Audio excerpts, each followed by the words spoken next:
పరమశివుని యొక్క లీలామూర్తులలో 13వ మూర్తి హరిహరమూర్తి. అంటే ఆయన యొక్క శరీరంలో సగభాగాన్ని శ్రీ మహావిష్ణువు స్వీకరించారు. అలా పరమశివుణ్ణి ప్రసన్నుణ్ణి చేసుకుని ఆయన శరీరంలో సగభాగాన్ని శ్రీ మహావిష్ణువు స్వీకరించినటువంటి మూర్తిని హరిహరమూర్తి అంటారు.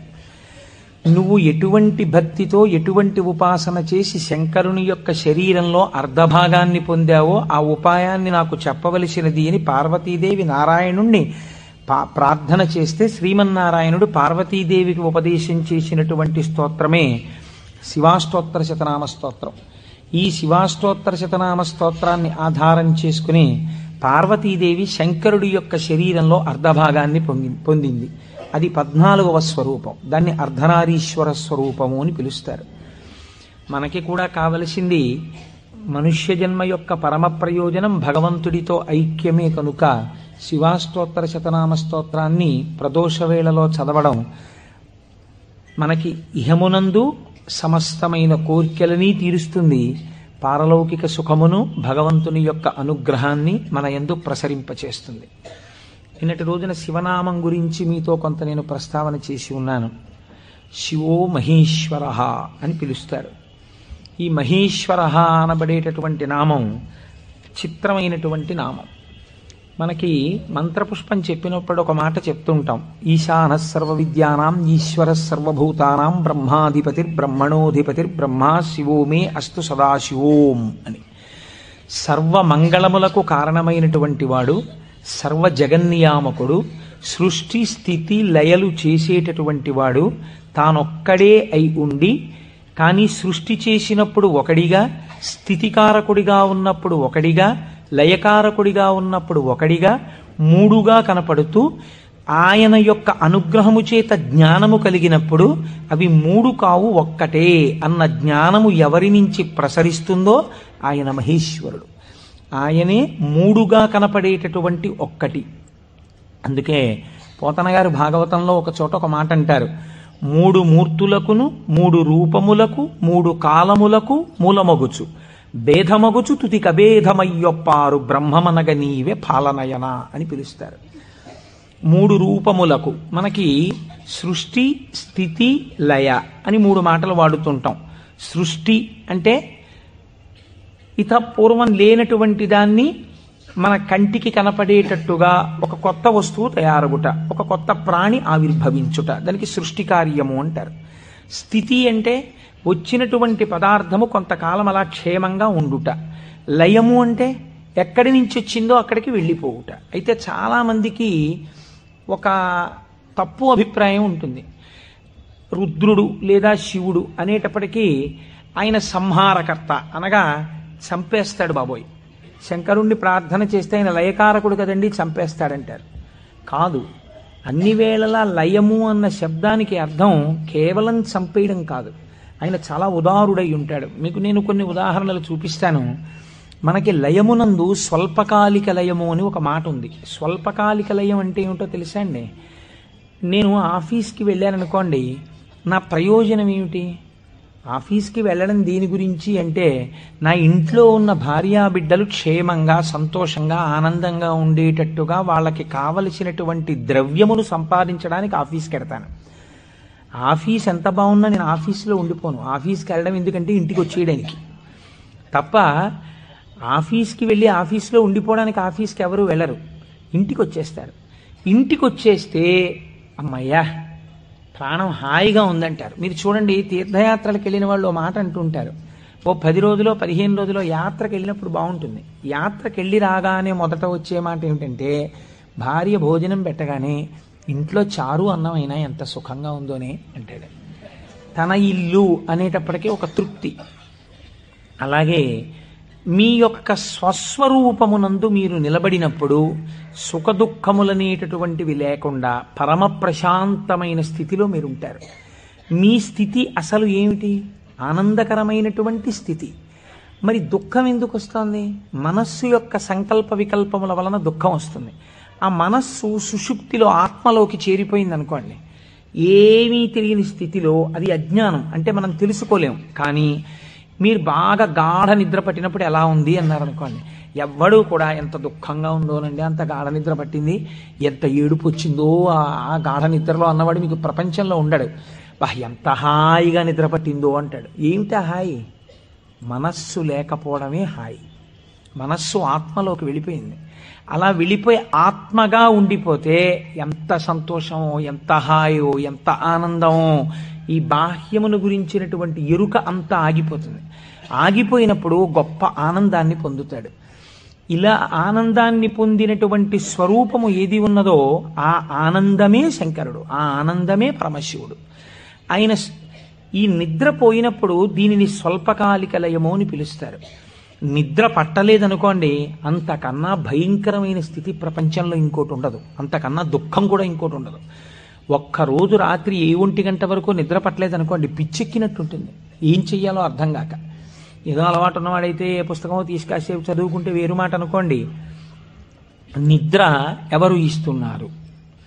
నిద్రని భగవంతుడు మీరు అర్థించకుండా, మీరు ఏ ప్రయత్నమూ చెయ్యకుండా తిరిగి తిరిగి తిరిగి తిరిగి విషయ సుఖాలలో మీరు మగ్నమై ఇంద్రియములన్నీ అలిసిపోయి మనస్సు అలిసిపోతే ఈ శరీరాన్ని తీసుకెళ్లి ఓ మంచం మీదో, పరుపు మీదో, నేల మీదో, చాప మీదో, బొంత మీదో పడుకోబెట్టేస్తే ఆయన చక్కగా ఇంద్రియాల్లో ఉన్న శక్తిని అంతటినీ తీసి మనస్సులో పెట్టేస్తాడు. కళ్ళల్లో ఉన్న శక్తి వెనక్కి తీసి మనస్సులో పెడతాడు. కళ్ళు తెరిచి ఉంటాయి కానీ చూడడు. ఒక్కొక్కడు కళ్ళు తెరిచి నిద్రపోతాడు, లేకపోతే సగం తెరిచి నిద్రపోతాడు, కానీ ఏం చూడలేడు. ఎందుకంటే శక్తి వెనక్కి వెళ్ళిపోయింది. చెవు దగ్గరికి వెళ్ళి మాట్లాడినా వినపడదు. ఎందుచేత? ఆ చెవికి వినపడే శక్తి మనస్సులోకి వెళ్ళిపోయింది. ఇంద్రియాలలో ఉన్న శక్తి మనస్సులోకి, మనస్సు ఆత్మలోకి వెళ్ళిపోతుంది.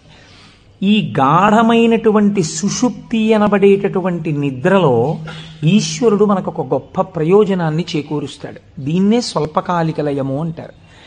మనం ఛార్జింగ్ లైట్ని కరెంటుతో ఛార్జ్ చేసినట్టు ఈ మనస్సు ఇంద్రియముల యొక్క శక్తి తీసుకుని ఆత్మలోకి వెళ్ళి కూర్చుంటుంది. కూర్చున్నప్పుడు ఈ ఆత్మ మళ్ళీ మనస్సుకి ఇంద్రియములకు కావలసినటువంటి బలాన్ని ఇస్తుంది. తెల్లవారి నిద్ర లేవగానే మనస్సు మేల్కొంటుంది. మేల్కొనడం అంటే ఆత్మ నుంచి విడివడుతుంది. అసలు యథార్థమునకు సృష్టి, స్థితి, లయ అన్నవి ఎక్కడ దర్శనం చేయాలో తెలుసా అండి? మీరు ఇక్కడే దర్శనం చేయాలి. అది మహేశ్వర స్వరూప దర్శనం అవుతుంది. మీకు ఎలా దర్శనం చెయ్యాలి? మీకు నిద్ర లేవగానే మొట్టమొదటి ఆలోచన అయితే వచ్చిందో దానికి మీరు సాక్షిగా ఉన్నారనుకోండి. తెలివి రాగానే నాకు మొదట ఏం ఆలోచన వచ్చింది అంటే ఆలోచన మనస్సు యొక్క స్వరూపం. అది ఏం ఆలోచించిందని మీరు ఆలోచనని పసిగట్టి వేరుగా ఉండడం, మీరు ఆత్మగా ఉండడం. ఆత్మగా ఉండి మీరు మొదటి ఆలోచనని చూశారనుకోండి, దాని ఆలోచనల్ని చూడడం మీకు అలవాటు అవుతుంది. ఇది సృష్టి, చతుర్ముఖ బ్రహ్మ దర్శనం. కాబట్టి బ్రహ్మగారికి పూజ లేదు. ఎందుకనంటే ఆ సంకల్ప దర్శనము చేత మాత్రమే మీరు బ్రహ్మదర్శనం చేసేస్తారు. సృష్టి ప్రారంభమైంది అంటే మీ మనస్సు బయటికి వచ్చింది. ఇప్పుడు మీకేం కావాలి? స్థితి కావాలి. స్థితి అంటే నిర్వహణ శక్తి కావాలి. కొన్ని సంకల్పములను మనస్సు చేస్తుంది, వీటిని విడగొట్టగలిగిన ప్రజ్ఞ కావాలి. అది వ్యగ్రతతో ఇవాళ ఈ పని చెయ్యి అంటుంది, నేను చేయను. నీకేం, నీ సొమ్మేం పోయింది నువ్వు చెప్తావు, కానీ మూట కట్టుకొని అనుభవించవలసిన వాడిని నేను చేయను అని మనస్సుకు ఎదురు తిరిగి చెప్పి, ఈ మాట చెప్పావు చాలా బాగుంది, ఇది చేస్తాను అని మనసు చెప్పినవి కొన్ని అంగీకరించగలగాలి. ఇలా చెయ్యడానికి మీకు సమర్థత కావాలి. ఇది నిర్వహణ సమర్థత. అడ్మినిస్ట్రేటివ్ ఎబిలిటీస్ అంటారు చూసారా? ఒక కుర్చీలో కూర్చుంటే ఆయన ఆఫీసర్ గారు, ఆ కుర్చీకి ఒక శక్తి ఉంటుంది. ఆ శక్తిని పొంది ఉన్నవాడు స్థితికారకుడు. స్త్రీగా చెప్తే నారాయణి అమ్మవారు, పురుషుడిగా చెప్తే శ్రీ మహావిష్ణువు. ఆయన స్థితికారుడు. కాబట్టి మీరు ప్రాతకాలమునందు తప్పకుండా విష్ణునామం చెప్పాలి. మీరు పూజామందిరంలోకి వెళ్ళి కూర్చోగానే విష్ణునామంతో ప్రార్థన ప్రారంభం కావాలి. అందుకే ఓం కేశవాయ స్వాహ, ఓం నారాయణాయ స్వాహ, ఓం మాధవాయ స్వాహ, గోవింద విష్ణు మధుసూదన త్రివిక్రమ వామన శ్రీధర హృషికేశ పద్మనాభ దామోదర సంకర్షణ అని ఒకవేళ మనకి సరిగ్గా చెప్పడం చేత కాదేమోనని ఋషులు నిర్ణయించేశారు. అసలు పూజ ప్రారంభమే ఆచమనంతో, ఆచమనం విష్ణునామాలతో. ఆ విష్ణువు యొక్క శక్తి మీ యందు ప్రసరిస్తే మీకు సాయంకాలం వరకు ఆ ప్రజ్ఞ అలా వెడుతుంది. ఎందుకంటే జాగృతిలో ఉన్నప్పుడే మీరు ఇంద్రియాల్ని మనస్సుని ఈశ్వర స్వాధీనం చెయ్యాలి. దీనికి కావలసిన ప్రజ్ఞ, మీ ఆలోచనల్ని చక్కదిద్దుకోగలిగిన ప్రజ్ఞ మీ యందు ప్రసరిస్తుంది. కాబట్టి విష్ణు పూజతో రోజు ప్రారంభం కావాలి, విష్ణునామంతో ప్రారంభం కావాలి. తరువాత మీరు అభిషేకం చేసుకోవచ్చు, శివార్చన చేయవచ్చు. నేను అలా చెయ్యవద్దని నేను చెప్పట్లేదు. విష్ణునామంతో ప్రారంభించాలి. మనకి భగవంతుడు ఒక్కడే, కానీ మనకి ప్రయోజనం చేకూర్చడానికి అన్ని రూపాల్ని పొందాడు. రాత్రి నిద్రపోయే ముందు శాస్త్రం అంది 11 మార్లు. ఇంకా నువ్వు నామం చెప్పేసిన తర్వాత ఇక మాట్లాడకూడదు. 11 మాటలు శివ శివ శివ శివ శివ శివ శివ అని 11 మాటలు అనుకుని విశ్రాంతి స్థానమునకు శరీరమును చేర్చేయాలి. ఇక పడుకున్న తర్వాత ఇక మాట్లాడడం. ఇప్పుడు ఈ శివానుగ్రహం స్వల్పకాలిక లయం. సృష్టిని దర్శనం చేశాడు, స్థితికారకుణ్ణి ప్రార్థన చేశాడు.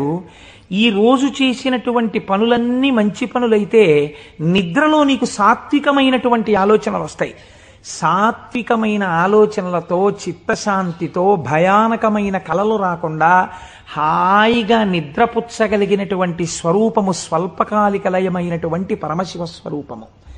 శివనామం చెప్పి నిద్రపోతే నిద్రా సమాధి స్థితి, అది సమాధి స్థితి అవుతుంది. మళ్ళీ లేచాడు, మళ్ళీ సృష్టికర్త దర్శనం చేస్తాడు. తొలితలంపు ఏది వస్తోందో దాన్ని మీరు ఈశ్వరుడి వైపుకి తిప్పడం అలవాటు చేయాలి మనస్సుకి ప్రయత్నపూర్వకంగా. ఫస్ట్ డిక్టం లోపల నుంచి ఏం రావాలో తెలుసా అండి, అది మీరు అలవాటు చేయాలి. అప్పుడు మీరు ఒక రోజుని, కాలమునందు ఒక రోజు అనబడేటటువంటి విభాగమును మహేశ్వరుడిగా మారుస్తున్నారు మీరు. ఇది మహేశ్వరార్చనము. ఒక రోజు మహేశ్వరుడయింది, మీరు ఆ మహేశ్వరార్చన చేత మీరు మహేశ్వరుడైనారు. ఎలా అంటే మొట్టమొదటి ఆలోచన బయటికి వస్తూనే మనస్సుకి ఒకటి అలవాటు ఉండాలి. ఏమిటో తెలుసా అండి అలవాటు? ఇది చిత్రంగా ఉంటుంది. చిలకకి సహజ స్వభావం ఏమిటి? మీరు ఒక పంజరంలోంచి బయటికి తీస్తే ఎగిరిపోవడం. కానీ కొంతమంది చిలక ప్రశ్న అని జ్యోతిష్యం చెప్పేవాళ్ళు ఉంటారు. వాళ్ళు పంజరంలోంచి తలుపు పైకెత్తి చిలకని బయటికి పిలుస్తారు. చిలక బయటికి వచ్చి ఎగిరిపోదు. ఎగిరిపోకుండా వచ్చి అక్కడ పెట్టిన పుస్తకాలని ముక్కు పెట్టి లాగి ఒక పుస్తకాన్ని నుంచి లోపలికి వెళ్ళిపోయి కూర్చుంటుంది. ఆయన తలుపు వేయలేదనుకోండి, అది ఎగరదు, అందులోనే కూర్చుంటుంది. అదేంటి స్వేచ్ఛగా ఎగిరే చిలక ఎగరకుండా ఇలాంటి పనులు చేయడం ఏంటి అంటే ఆయన అలా తర్ఫీదు ఇచ్చాడు దానికి, అందుకని అది అలా ప్రవర్తిస్తుంది. మీరు కూడా మీ మనస్సుకి తర్ఫీదు ఇవ్వడం మీకు రావాలి. నిద్ర లేవగానే అది మొదటి సంకల్పం ఏం చెప్పాలో తెలుసా అండి?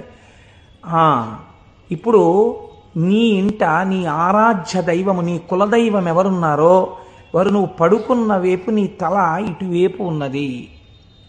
సాధారణంగా నిద్రపోయేటప్పుడు ఎడమ వైపుకి నిద్రపోమ్మని శాస్త్రం. నువ్వు కొంచెం ఒరగిలా పడుకుని కొద్దిగా తల కుడిపక్కకి తిప్పి నీ కన్నులు విప్పితే నీ దృష్టి ప్రసారము తిన్నగా నీ కులదేవతా స్వరూపము మీద పడుచున్నది. అది లక్ష్మీనారాయణులు కానివ్వండి, పార్వతీ పరమేశ్వరులు కానివ్వండి. నేను దాని యందు అభ్యంతర ప్రకటన చెయ్యను, ఉన్నది ఒకటే పరబ్రహ్మం. కనుక ఇది మొదటి ఆలోచన కావాలి. ఇది మనస్సుకి మీరు అలవాటు చేయాలి. అంతేకాని టైం అయిపోతోందని గడియారం వంక చూస్తూ కంగారుగా లేవడం అలవాటు కాకూడదు. మీ తల ఇలా తిప్పి మీ కళ్ళు విప్పితే మీ మొట్టమొదటి దృష్టి ఇలా చెదురుతూ బాగా నిద్రపోయినటువంటి కనులలోంచి జరిగిన మొదటి కిరణ ప్రసారము పరమేశ్వర మూర్తి మీద పడడము చేత పరావర్తనము చెంది ఆ పార్వతీ పరమేశ్వర లేక లక్ష్మీనారాయణ దర్శనము ఇక్కడ జరిగి ఈ కంటితో చూసి లేచిన తర్వాత కాలు పెట్టే ముందు మనస్సు మళ్ళీ సముద్రవసనే దేవి పర్వత స్తనమండలే అని ఒక శ్లోకం చెప్పి కిందకి దిగగానే, గురువుగారు మీరు నాకు ఉపదేశం చేశారు, మీరు చెప్పిన బుద్ధితో ఈనాటి నా రోజు గడుచుగాక అని నేల మీద పడి గురువుగారి పాదాల్ని ఒక్కసారి మనస్సులో ధ్యానం చేసి వారి పాదాలకి శిరస్సు తాటించి పైకి లేవడం. ఇది మీకు అలవాటైందనుకోండి, మీకు తెలియకుండా మీరు మొదటి ఆలోచన రావడానికి సాక్షి. ఇప్పుడు ఈ ఆలోచనని మీరు ఒక దిశానిర్దేశం చేస్తున్నారు. ఇది స్థితికారకత్వం. అసలు నిజంగా ఒడిసి పట్టడం. ఇలా తిప్పడాన్ని యథార్థమునకు ఒక రోజును మహేశ్వరుడిగా మార్చుట కాకుండా ఎక్కడో మహేశ్వరుడు ఉన్నాడు, ఆయన సృష్టికర్త, స్థితికర్త, ప్రళయకర్త. మీరెప్పటికీ సృష్టికర్త, స్థితికర్త, ప్రళయకర్త దర్శనం చేస్తారు? లలితా సహస్రనామంలో, లలితా అష్టోత్తరంలో అమ్మవారికి ఒక నామం ఉంది, భావనామాత్ర సంతుష్టాయై నమః.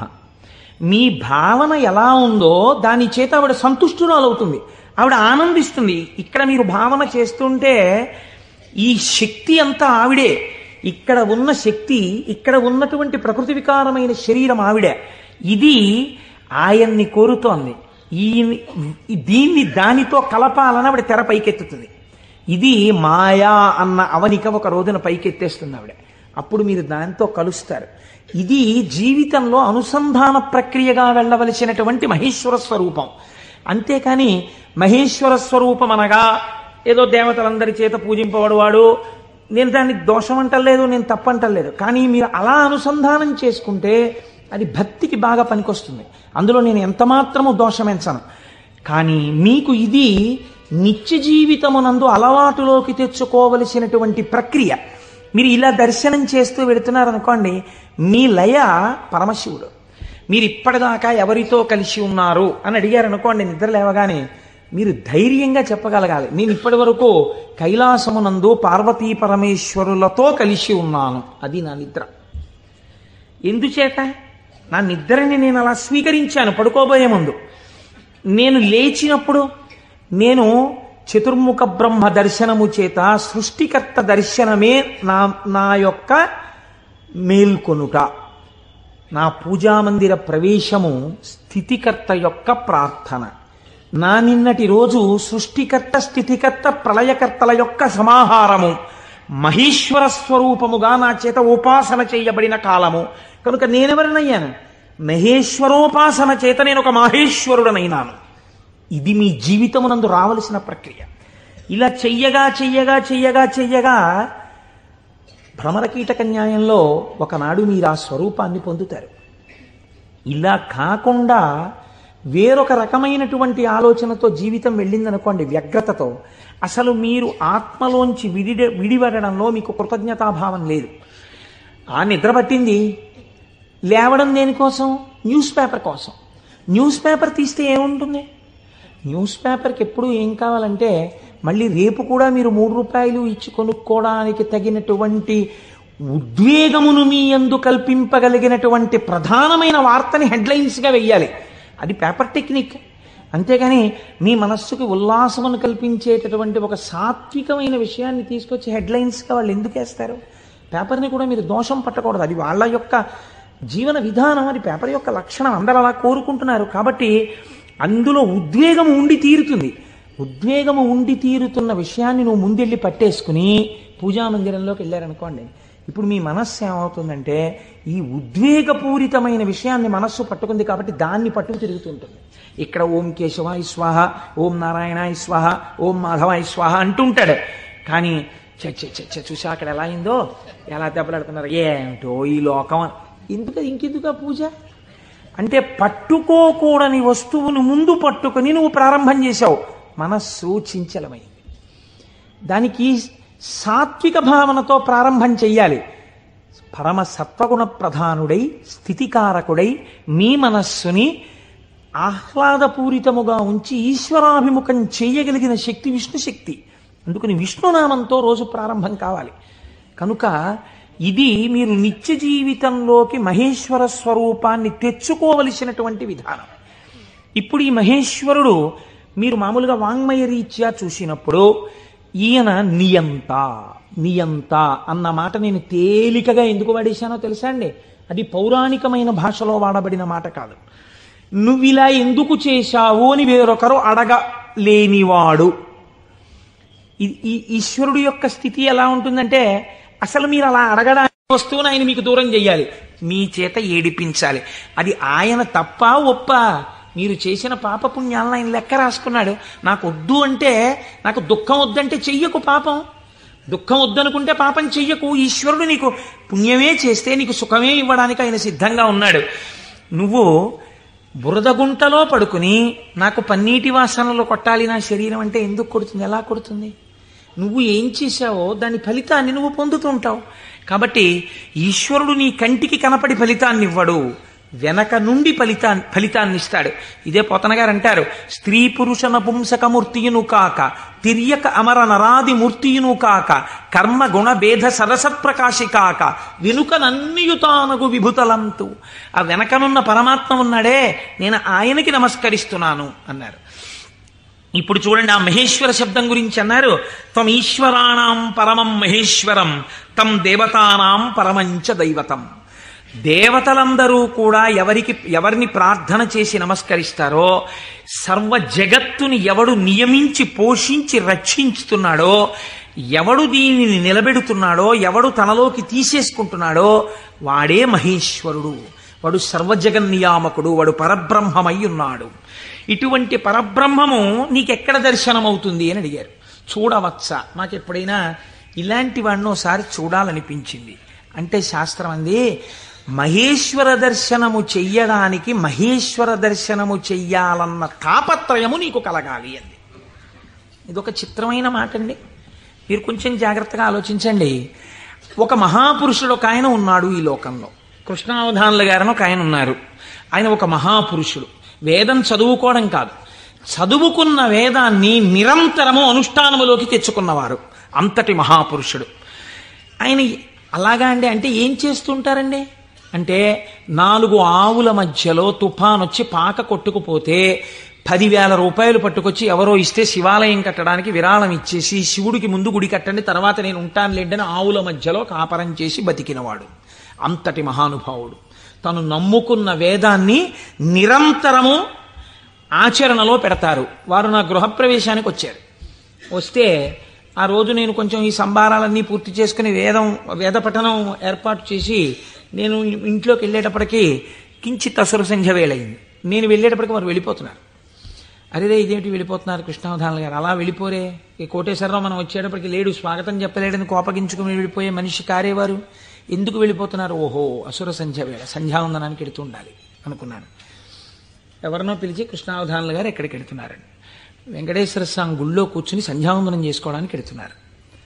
ఆయన సంధ్యావందనం చేయలేదనుకోండి, మీరు నేను అడుగుతామా, అయ్యా మీరు సంధ్యావందనం ఎందుకు చేయలేదండి అని? ఎక్కడ నుంచో కష్టపడి కాకినాడ వచ్చి ఆ వేళకి మాత్రం సభలోంచి లేచి వెళ్ళిపోయి వెంకటేశ్వర స్వామి గుళ్ళో కూర్చొని సంధ్యావందనం చేసుకుని మళ్ళీ తిరిగి వచ్చి సభలో కూర్చున్నారు ఆయన. ఇది తాను చదివినటువంటి వేదాన్ని, తాను తెలుసుకున్న విషయాన్ని ఆచరణలో పెట్టడం. దీనిని శ్రద్ధ అంటుంది శాస్త్రం. నీకు చెప్పడం కాదు, నీకు అనుష్ఠాన పర్యంతమునందున్నదా, దీనికి ఎవడో చూస్తాడని కాదు, ఈశ్వరుడు సర్వసాక్షి చూస్తున్నాడన్న బెరుకు నీకుంటే ఒకడు చూసి మెచ్చుకోవాలని నువ్వు చెయ్యవు. చెయ్యడం నీ విధి అని నువ్వు చేస్తావు. ఇప్పుడు నువ్వు అటువంటి మహాపురుషుడు ఒకడు ఉన్నాడు, నువ్వు తెలుసుకున్నావు. ఇప్పుడు మీ మనస్సు ఏమవుతుంది? ఎప్పుడైనా కృష్ణావధానుల గారిని చూద్దామనిపిస్తుంది కదండి. ఇప్పుడు రేపు సుబ్రహ్మణ్యేశ్వర స్వామి వారికి మనం ఇక్కడ ఉత్సవం చేయబోతున్నాం. ఆ సుబ్రహ్మణ్యేశ్వర స్వామి వారికి ఉత్సవం చేసిన రోజున కారు దిగి నడవలేక శిష్యులు పట్టుకుంటే కృష్ణావధానులు గారు వచ్చి ఇక్కడ కుర్చీలో కూర్చున్నారనుకోండి, మీ ప్రయత్నం లేకుండా వారు కోటీశ్వరుడని కాదు, వారు పెద్ద ఆఫీసర్ అని కాదు, మోకాళ్ల మీదకి పంచె కట్టుకుని లాల్చీ కూడా వేసుకోకుండా ఓ ఉత్తరీయం కప్పుకుని గుండు చేయించుకుని పిలక పెట్టుకుని 3 విభూతి రేఖలు పెట్టుకుని బొట్టు పెట్టుకుని సరిగ్గా కనపడక కళ్ళు చిప్పిలించి చూస్తున్న కృష్ణావధానులు గారు అడుగు తీసి అడుగేస్తుంటే మీ అందరి చేతులు ఇలా అంటాయి. ఎందుకంటాయి? ఆయన ఒక మహాత్ముడన్న ఎరుక మీకు కలిగింది. ఈ ఎరుక లేకుండా మీరు దర్శనాన్ని వాంఛిస్తారా? మీరు ఒకసారి ఈ శివమహాపురాణాన్ని వినడం అంటే ఒక కథ కింద వినే ప్రయత్నం మీరు చేయకండి. అది మీ జీవితాన్ని అభ్యున్నతి మార్గంలోకి తీసుకెళ్లదు. దాన్ని మీ నిత్య జీవితంలో మీకు ఎలా ఉపయోగపడుతుందో మీరు ఆలోచించండి. పరమాచార్య స్వామి ఎక్కడ మాట్లాడినా ఎప్పుడు మాట్లాడినా అలాగే మాట్లాడేవారు. ఎప్పటి కథల కిందో వారు మాట్లాడేవారు కాదు, ఇప్పుడు నీకు ఎలా పనికి వస్తుందో వారు మాట్లాడేవారు. అది ఒక సద్గురువుకు ఉండవలసిన లక్షణం. అందుకే నడిచే దేవుడయ్యారు మహానుభావుడు. కాబట్టి చూడండి, ఇప్పుడు మీకు కృష్ణావధానులు గారు అంటే తెలిసింది, వారిని చూడాలి అనిపిస్తుంది. ఉదాహరణకి వారు రాలేదనుకోండి సుబ్రహ్మణ్యోత్సవానికి, ఎందుచేతంటే వారి శరీరం చాలా డస్సిపోయింది, పెద్దవారు అయిపోయారు. కానీ మీరేమంటారు? కృష్ణావధానులు గారు ఎక్కడ ఉంటారంటే ఒకసారి వెళ్ళి మేము దర్శనం చేసుకొస్తాం అంటారు. అమ్మ ఈ టైంలో వెళ్ళండి, ఈ టైం కాకుండా వెళ్ళకండి, వారికి ఇబ్బంది, పెద్దవారు అయిపోయారు, ఈ సమయంలో వెళ్ళండి దర్శనం ఇస్తారు. మీరేం చేస్తారు? ఇంత డబ్బు పాడు చేస్తున్నాం, పోతే పోయింది, కారు ఎక్కి 500 పెట్టుకుని వెళ్ళొద్దాం అని ఒక ఆదివారం నాడు పొద్దున అలా కృష్ణావధానుల గారి దగ్గరికి వెళ్ళొచ్చిన వాళ్ళు ఎంతమందో నాకు తెలుసు. కారు వేసుకుని వెళ్ళి ఓ అరడజన అరటిపళ్ళలో ఏవో ఇచ్చి ఒక్కసారి ఆయన్ని చూడగానే, ఇప్పుడు మీకు ఆయన గురించి ఆయన ఏం చెప్పుకోరుగా, కానీ మీరు ఆయన్ని చూస్తుంటే, ఆయన కూర్చుంటే, మీరు ఎక్కడి నుంచి వచ్చారమ్మా అని అడుగుతుంటే, ఆయన ఏదో 4 శ్లోకాలు చెప్తుంటే, ఆ గొంతు తడబడిపోతుంటే, పెద్దవారైపోయి వారు మాట్లాడుతుంటే మీ మనసు ఆర్ద్రమైపోతుంది. మీకు తెలియకుండా మీ కన్నుల వెంట నీళ్లు కారుతాయి. అబ్బా ఏం మహాపురుషుడు, ఏం మహాపురుషుడని పటికి బెల్లం తినేసిన నోరు తీపిగా ఉన్నట్టు మళ్ళీ కారెక్కి వచ్చేస్తారు ఇంటికి. ఎందుకు వెళ్ళారు ఆ ఊరు 500 కారు చేయించుకుని? మీకు తెలిసింది కాబట్టి కృష్ణావధానుల గారంటే, కాబట్టి కదా మీరు దర్శనం చేశారు. మహేశ్వరుడు అంటే సృష్టికర్త, స్థితికర్త, ప్రళయకర్త అని నేను ఒక మాట చెప్పాను అనుకోండి, అది మీకు ఏం ఉపయోగపడుతుందని నేను ప్రశ్న వేస్తున్నాను. మీరు ఆలోచించండి. నేను ఈ మాట అన్నాను, అనుసంధానం మీరు కాలగతంలో ఒక రోజులోకి తెచ్చుకోండి, మీకు మహేశ్వర దర్శనం కలుగుతోంది అన్నాను. అది మీకు ఉపయుక్తం. మీరు చూడండి, నేనంటాను మహేశ్వరుడెవరో చూడాలన్న ఉత్సాహం కృష్ణావధానులు గారు ఎవరో తెలుసుకుంటే కలిగినట్టు, ఈశ్వరుణ్ణి చూడాలన్న ఉత్సాహం మీకు ఇక్కడ కలగాలంటే మీరు ఏం చేస్తే కలగదండి. నేను ఒక్క ఉదాహరణ చెప్తాను. నేను పూజ చేసుకోవడానికి కూర్చున్నాను అనుకోండి, ఓ బంతి పువ్వు చేత్తో పట్టుకున్నాను అనుకోండి. బంతి పువ్వు అన్న మాట ఎందుకు వాడానంటే చాలా తేలిగ్గా దొరికే పువ్వు, ₹1 ఇస్తే ఇన్ని పూలు ఇస్తారు. ఓ బంతి పువ్వు ఇలా పట్టుకున్నాను అనుకోండి, మీరు ఎప్పుడైనా చూడండి పువ్వు పైన వాసన వస్తుంది, బంతి పువ్వు యొక్క కాడ తుంపండిలాగా మంచి సువాసన వస్తుంది, కాడ తుంపితే సువాసన వస్తుంది. ఈశ్వర ఏమీ అమరిక, ఒక గొట్టం మీద ఇదే రంగు రేకులు ఇలా ఇలా ఇలా ఇలా ఇలా ఇంత మొగ్గని అందులో ఇన్ని దాచి అలా విచ్చుకునేటట్టు చేసి ఇంత అమరికగా ఇలా ఉండి వాటి మీద మళ్ళీ ఓ వరస, వాటి మీద ఓ వరస, వాటి మీద ఓ వరస, మధ్యలో ఓ 5, ఇంత అందంగా తయారు చేసిన శిల్పి ఎవడు? ఎక్కడున్నాడు ఈ శిల్పి? ఈ పువ్వు నేను పూజామందిరంలో భగవంతుడి పాదముల దగ్గర వేసి రేపిలా తీస్తే, కాడ పట్టుకుంటే ముందు రోజు పైకి లేచిన పువ్వు ఇవాళ కాడ పట్టుకుంటే ఇలా ఒరిగిపోయింది. ఈశ్వరుడి పాదాల మీద ఒరిగిపోవడం ఓ రోజంతా ఉండి నేర్చేసుకుని ఒరిగిపోతుంది. ఇప్పుడు అంత గుబాళింపు లేదు, అంత వాసన లేదు, ఆ రేకులన్నీ ఇలా ఒరిగిపోతున్నాయి. ఇంకొంచెం ముట్టుకుంటే దుర్గంధం వచ్చి చెమాయింపు వచ్చింది. ఎవరసలు దీన్ని ఇలా ఆ బంతి మొక్కలోంచి దీన్ని తెచ్చినవాడు, ఇంత విచ్చుకునేట్టు చేసినవాడు, ఇది ఇలా ఒడిలిపోయేట్టు చేసినవాడు ఎక్కడున్నాడు అని మీకు అనుమానం వచ్చింది అనుకోండి, అప్పుడు మీ పూజ ఆర్తితో ఉంటుంది. వాడే అటువంటి వాడై ఉన్నాడు, వాడు ఈ జగత్తునంతటినీ ఇలాగే సృష్టించి నిర్వహించి లయింపచేస్తున్నాడు, వాడే నా ఆరాధ్య దైవం అడిగో పూజామందిరంలో అని మీరు ఓం నిధనపతయే నమః అని పువ్వేయండి. రమించిపోయింది మీ హృదయం. ఇది మహేశ్వర దర్శనము. కాబట్టి ఇప్పుడు ఈ ఉత్సుకత, చూడాలి చూడాలి చూడాలి ఈశ్వరుణ్ణి అన్న తాపత్రయం మీరు సృష్టి స్థితి లయానుసంధానము నిరంతర ప్రక్రియగా చెయ్యడంలో ఉంటుంది. ఈ చెయ్యడంగా ఉంటే ఈశ్వరుడు ఎవడు? ఇప్పుడు మీరు తెలుసుకున్నారనుకోండి మహేశ్వరుడు ఏం చేస్తుంటాడో, ఇది తెలుసుకోవడం వల్ల మీకు ఆనందం కలుగుతుంది. ఇప్పుడు ఆయన సర్వజ్ఞత, తృప్తి, అనాదిబోధ, స్వతంత్రత, నిత్యమలుప్త శక్తి, అనంత శక్తిశ్చ విభోర్విధిజ్ఞా షడాహురంగాని మహేశ్వరస్య అంది శాస్త్రం. ఆయన సర్వజ్ఞత. నేను ఇక్కడ కూర్చుని ఉన్నాను అనుకోండి, నేను ఈ సభలో జరుగుతున్న విషయాన్ని పసిగట్టగలను. అసలు అది కూడా ఒక్కొక్కసారి జరగదు. ఎందుచేత అంటే నేను ఒక్కొక్కసారి అడిగినటువంటి ప్రశ్న కొంతమందికి ఈయన నిజంగానే అడుగుతున్నాడా అనిపించవచ్చు. ఎందుచేత అంటే మీరు నిన్నను కోటేశ్వరారు నిన్న ఉపన్యాసానికి వచ్చాను, నిన్న మీరు వచ్చారా అంటే అదేమిటి మీ ఎదురుగుండానే కదండి కూర్చున్నాం అంటారు. నాకు స్ఫురణలోకి వెళ్ళదు. ఎందుకు వెళ్ళదు అంటే నేను ఒక విషయాన్ని ప్రతిపాదన చేస్తున్నప్పుడు నా మనస్సు అసలు ఆ విషయం మీద రమిస్తే కదా అది వాక్కులుగా బయటికి వచ్చేది. నా మనసే రమించలేదనుకోండి, నా మనస్సు లోపల దర్శనం చేయట్లేదనుకోండి, మీకు వాక్కులుగా ఎలా వస్తుంది నా నోటి నుంచి?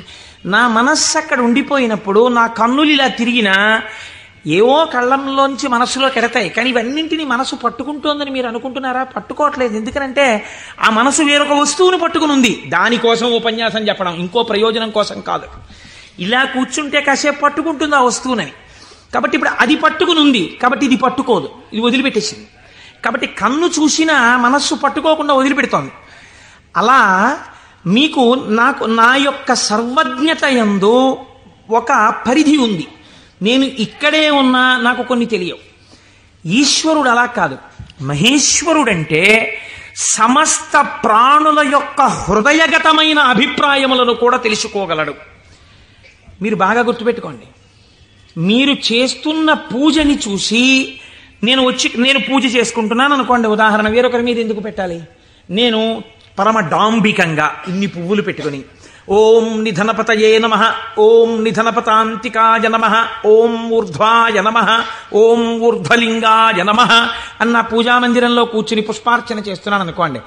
మీరు కోటేశ్వరరావు గారు ఉన్నారా అండి అని హాల్లోకి వచ్చి కూర్చున్నారనుకోండి. ఆహాహా, ఏం పూజ చేస్తున్నాడండి కోటేశ్వరరావు, నిజంగా ఏమి ఉచ్చారణ, ఏమి నామాలు చెప్తున్నాడు అని మీరు ఇక్కడ గబగబా సోఫాలో కూర్చున్న వారి కింద కూర్చుని కళ్ళు మూసేసుకుని, ఇప్పుడు ఆయన ఇలా పువ్వులు వేస్తుంటారు, ఇలా నామం చెప్తుంటారని మీకు ఆ నామాలు రాకపోయినా మనస్సులో ఇలా ఇలా మీ చెయ్యి అంటూ మీరు పువ్వులు వేసేస్తూ మీరు కూర్చున్నారు. అక్కడ పూజ చేస్తున్న నేను నామాలు నోటితో చెప్తున్నాను, కానీ నా మనస్సు రేపు ఉదయం నేను పెళ్లికి వెళ్ళాలి, ఈ పెళ్లికి వెళ్ళినప్పుడు మనం 10ంటికి ఆఫీస్కి వెళ్ళిపోగలమా, లేకపోతే 1 గంట పర్మిషన్ పెట్టి 11 గంటలకు వెళ్ళిపోగలమా, ఒకవేళ వాళ్ళు భోజనానికి ఉండిపోమ్మంటే దీన్ని వంట చేయమని చెప్పడమా, అక్కర్లేదులే భోజనానికి ఎడదామందామా, భోజనానికి ఎడదామంటే ఇది మీరు వచ్చి నన్ను తీసుకెడతారా ఆఫీస్కి అయితే అంటుందేమో. ఇప్పుడు ఎక్కడున్నాను నేను వాళ్ళ ఇంట్లో పెట్టే భోజనం దగ్గర ఉన్నాను.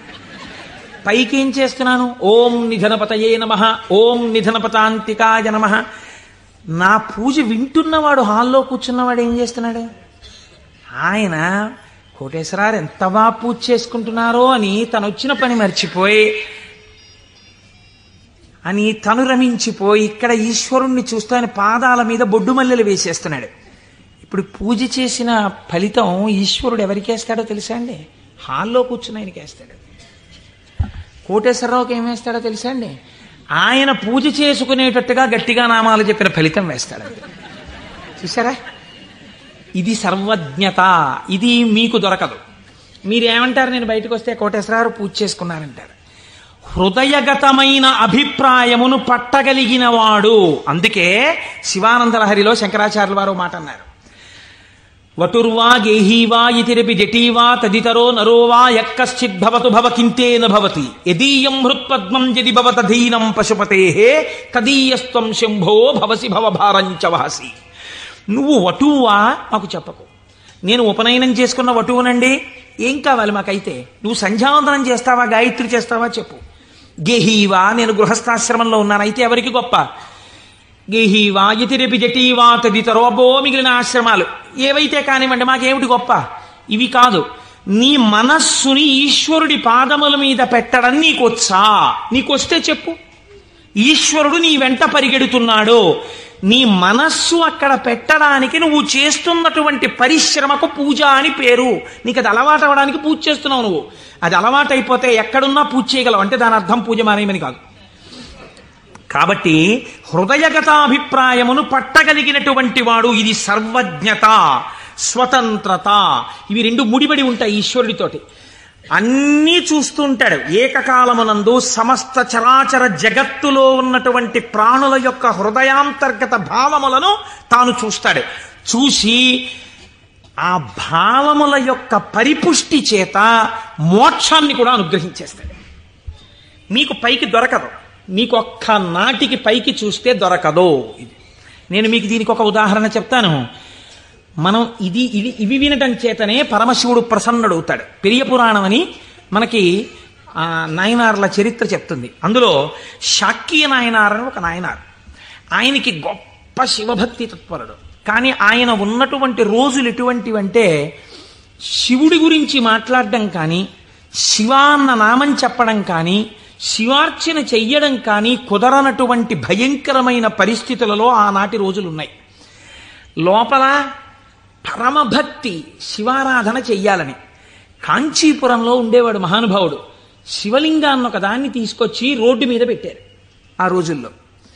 ఈయన కోరిక ఏమిటంటే మనసులో ఒక్కసారి ఆ శివలింగం దగ్గరికి వెళ్ళి ఇన్ని పువ్వులు పట్టుకొని కాస్త 2 నామాలు చెప్ప శివలింగం మీద పూలెయ్యాలని. ఆ రోజుల్లో పరిస్థితి ఏమిటంటే శివలింగం మీద పూలు ఎవడైనా వేశాడో, శివుడికి నమస్కరించాడో ప్రళయమే. కాబట్టి ఇప్పుడు ఎలా శివ పూజ చేయడం? ఆయన ఏమించుకున్నాడంటే మార్గం, శివార్చన చేయని వాడిలా పైకి కనపడాలి, లోపల శివార్చన చేస్తున్న కోరికకి తీరాలి. అందుకని ఆయన అటుగా వెడుతూ రోజు అన్నం తినే ముందు కళ్ళంబట నీళ్లు పెట్టుకుని, శివ నీ పూజ చెయ్యకుండా ఎలా తిననయ్యా అన్నమని ఆ రోడ్డు మీద ఉన్న శివలింగం దగ్గరికి వెళ్ళి, శివుడివా నువ్వు శివుడివా అనో రాయి తీయడం. ఇంత పెద్ద చామంతి పువ్వు నా చేత్తో పట్టుకున్నాను అనుకుని శివట నిలబడే శివుడు. లోపల చామంతి పువ్వు వేశాను, శివుడివా అని మళ్ళీ ఇలా తీయడం, శివ అని మళ్ళీ ఇలా ఓ రాయేయడం. ఇంత బొడ్డు మల్లె వేశాను. పరమశివుడి పాదాల మీద ఏం పడ్డాయో తెలుసా అండి? చామంతి పూలు, మల్లెపూలు పడ్డాయి. చూసే వాళ్ళందరూ ఏమనుకున్నారో తెలుసా అండి? వీడు అసలు నిజంగా మన మాట వింటున్నవాడు, చూసావా శివలింగం మీద రాళ్ళు వేస్తున్నాడు వీడు, వీడిని మనం చాలా గౌరవంగా చూడాలనుకున్నాం. లోకానికి అర్థం అవుతుందా, శివుడికి అర్థం అవుతుందా? శివుడికి అర్థం అవుతుంది. ఇది శాక్యనాయనార్ జీవితం, ఇంతే ఆయన పూజ. ఇది ఆర్తిలోంచి వచ్చిన పూజ.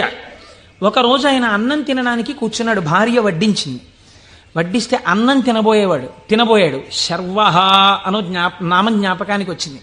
ఈ అన్నం నాకు పెట్టినవాడు శంకరుడు, లోపలికెడితే జీర్ణం చేస్తున్నవాడు శంకరుడు, అగ్నిని ఆదేశించి అన్నాన్ని ఉడికేటట్టుగా నా ఇంట పాచకుణ్ణి చేసినవాడు శంకరుడు, నీటిగా ఈ అన్నం ఉడికేటట్టు కలిసినవాడు శంకరుడు.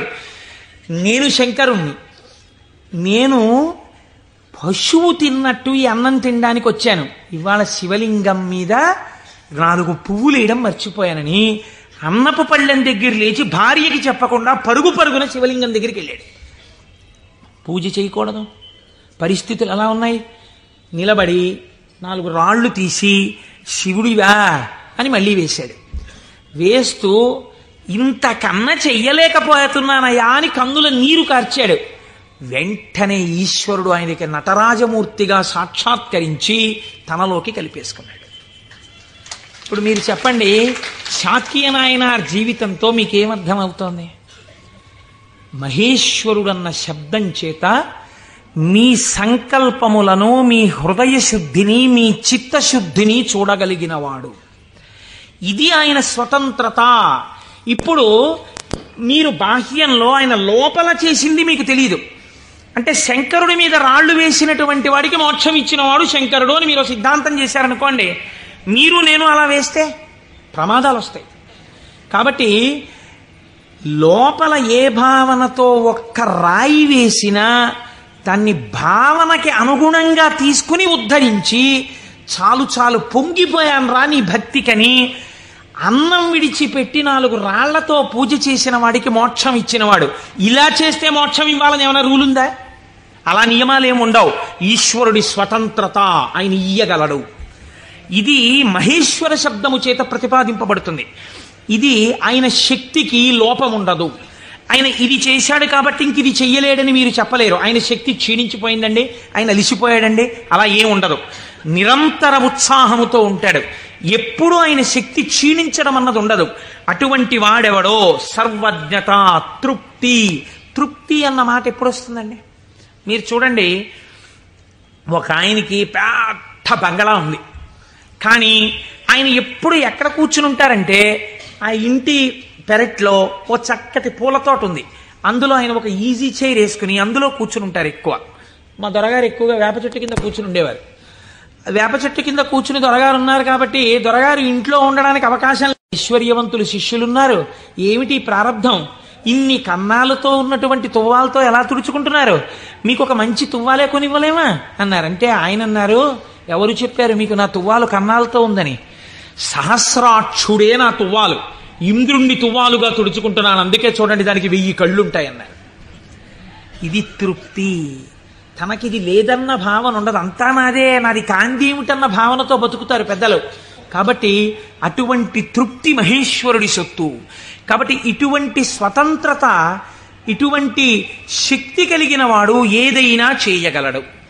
ఇక్కడ మనకి ఒక అనుమానం వస్తుంది, ఏమన్నా అంతా బాగుంది కానీ మనందరికీ ఎందుకంటే అలా కనపడదు? మరి మనందరికీ కూడా అలా తెలిసిపోయి హాయిగా భావన లోపల నాటుకుపోయింది అనుకోండి, ఇంకా మనందరం మీరు చెప్పేదేముంది, రేపు పొద్దున్న నుంచి మీరు కింద కూర్చోండి మేము అందరం చెప్తాం, ఆ పతంజలి చెప్పినట్టు 1000 నాలుకలతోటి అంటే మరి ఎందుకు నిలబడదు?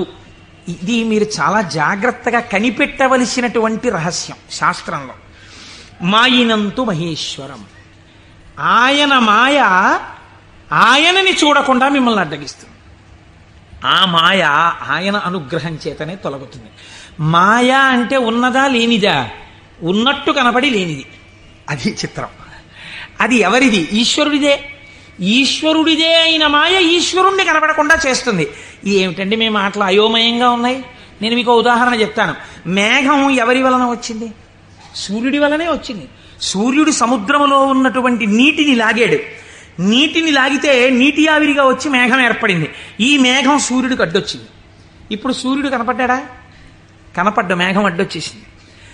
సూర్యుడి చేత తపింపబడిన సముద్ర జలములు ఆవిరిగా పీల్చబడితే మేఘమై సూర్యుడినే అడ్డినట్టు ఈశ్వరుడు యొక్క శక్తియే మాయగా పరిణమించి ఈశ్వరుడు కనబడకుండా చేస్తుంది. ఈ మాయ తొలగడం ఎవరి వల్ల తొలగుతుందో తెలుసా అండి? ఈశ్వర వాక్కు వలన, ఈశ్వర స్వరూపులైన గురువాక్యముల వలన. నిరంతర గురువాక్య శ్రవణమే మాయ తొలగుటకు సాధనము. అందుకే గురువు లేని విద్య గుడ్డి విద్య. ఆ గురువు అనుగ్రహం ఉంటే తప్ప మాయ తొలగదు. ఈ మాయ చిత్రంగా ఉంటుంది. ఎంత చిత్రంగా! మాయ యొక్క స్వభావమేమి మీకు తేలిక మాటల్లో చెప్పాలంటే, ఇప్పుడు నేను దాని గురించి పెద్ద చర్చ చెయ్యకుండా చెప్పాలి అంటే, మాయ వలన వచ్చేటటువంటి ఉత్తర లక్షణము కామక్రోధములు. ఎందుచేత? వెంటనే ఈశ్వరుడితో ఉన్నటువంటి పట్టు విడిచిపెట్టేసుకుని తన యందు పెట్టేసుకుంటాడు. పెట్టేసుకుని ఈశ్వర దర్శనమాగి ఇదంతా నా ప్రజ్ఞ అంటాడు. అనగానే మాయ ఏర్పడిపోయిందనమాట. అంతే. ఏర్పడి కామక్రోధములతో కొట్టుమిట్టాడుతుంటాడు. మీరు ఒక్క విషయం, నేనిప్పుడు ఒక విషయాన్ని చెప్పబోయే ముందు నేనిప్పుడు శివమహాపురాణంలోంచి ఒక ఆఖ్యానాన్ని అనుసంధానం చేయబోతున్నాను. ఇది చెప్పబోయే ముందు నేను ఒక విషయం చెప్పకుండా మొదలు పెడితే ఒక ప్రమాదం ఏర్పడేటటువంటి అవకాశం ఉంది. ఒక 95 సంవత్సరాల వృద్ధుడు అలా వెళ్ళిపోతూ ఉపన్యాసం అయిపోయిన తర్వాత ఒక ఆటో కింద పడబోయారనుకోండి. చూసిన వాళ్ళు, అయ్యయ్యో తాతగారు అదేంటండి అలా ఆటో కనపడలేదా మీకు అంత లైట్ వేస్తే? అంటే బాబు కళ్ళు డాజిల్ అయిపోయాయా, కనపడలేదు, పడిపోయాను అన్నారు అనుకోండి. మీరు ఏంటంటారు? గబగబా ఎత్తి తీసుకొచ్చి పక్కన కూర్చోబెట్టి, తాతగారు ఏమైనా దెబ్బలు తగిలాయా అండి అని ఆటో పిలిచి మాట్లాడి వారిని వారి ఇంటికి పంపిస్తారు. నాలాంటి ఒక దుఃఖపోతూ ఇలా ఇలా అడ్డుపెట్టి ఆటో కింద పడ్డాడు అనుకోండి, మీరేమంటారు? ఏమయ్యా ఆ మాత్రం చూసుకోలేవా ఏంటి, అలా వెళ్ళిపోయి పడిపోయేంటి అంటారు కదా. ఒక అజ్ఞాని పడిపోయాడు అనుకోండి, అది పెద్ద విశేషంగా మీరు చెప్పక్కర్లా. ఎంతటి మహాత్ములు కూడా మాయకి ఎలా పడిపోతూ ఉంటారో మీరు తెలుసుకున్నారనుకోండి, దానికి ఎంత శ్రద్ధ అవసరమో మీకు అర్థమవుతుంది. కాబట్టి అలాంటివి చెప్పేటప్పుడు ఏ కోటేశ్వరరావు లాంటి వాడో కామమునకు వశుడైనాడు, క్రోధమునకు వశుడైనాడు అని చెప్తే అది పెద్ద విశేషం ఏంటంటే వాడు అలాంటి వాడే అంటారు. కాదు, ఒక మహాపురుషుడు అలా వశుడైనాడు అనుకోండి. అందుకే వాళ్ళు మహాత్ములు ఎవరు తమ జీవితంలో సంఘటనలు దాచరు, రాసేస్తారు. మహాత్మా గాంధీ గారు జీవితంలో ఆటోబయోగ్రఫీ రాసుకున్నప్పుడు చెప్పుకున్నారు, చంద్రశేఖర పరమాచార్య స్వామి 73వ ఏట ఇప్పటికీ నన్ను ఆశ అప్పుడప్పుడు పట్టుకునే ప్రయత్నం చేస్తూ ఉంటుందని చెప్పుకున్నారు. మహాత్ములు దాచరు. కనుక చూడండి, శివమహాపురాణం మీకు ఈ జ్ఞానాన్ని ఉపదేశించడానికి ఒక అద్భుతమైన ఘట్టాన్ని తీసుకొచ్చి బోధ చేసేటటువంటి ప్రయత్నాన్ని ప్రారంభం చేస్తోంది. ఒకానొక సమయంలో నారద మహర్షి హిమవత్ పర్వతము యొక్క క్రింది భాగమునందు గంగానది ప్రవహించేటటువంటి ప్రాంతంలో పరమశివుడు ఎక్కడ కూర్చుని తపస్సు చేశాడో అటువంటి గుహలో కూర్చుని పరబ్రహ్మమును గూర్చి తపస్సు చేశారు. తపస్సు చేస్తున్నప్పుడు ఇంద్రుడు మన్మధుణ్ణి పిలిచి ఒక మాట చెప్పాడు. తపస్సు చేస్తున్నాడా? తపస్సు అంటే భగవంతుని యందు మనస్సు లగ్నమై ఉండాలి. అది చంచలమవుతుందా లేదా పరీక్ష చేస్తుంటారు. కనుక నువ్వు వెళ్ళి వికారములను ఇంద్రియములకు చూపించి వశుడవుతాడేమో చూడమన్నారు. అంటూ ఇంద్రుడు అన్నాడు, హిమశైల గుహాయాం హి మునిస్తపతి నారద మనసోద్దిశ్య విశ్వేశం మహాసంయమవాన్ దృఢ. అడుగోనయా, మహాసంయమవాన్ సంయమి అయినటువంటి నారద మహర్షి తపస్సు చేస్తున్నాడు. మన్మథా, నువ్వు అక్కడికెళ్ళి ప్రలోభ పెట్టి ఆయన తపస్సు భగ్నమయ్యేటట్టుగా చూడు. అగ్నియందు తప్తమైతే కదండి బంగారానికి కాంతి. పరిస్థితులను తట్టుకుని నిలబడినప్పుడు కదండి వాడు బ్రహ్మర్షి అవడం. కాబట్టి ఆ తపస్సుకి విఘ్నం పెట్టడం, ఆ తపస్సు సిద్ధించడానికి బాగా పుటం పెట్టడమే నా దృష్టిలో.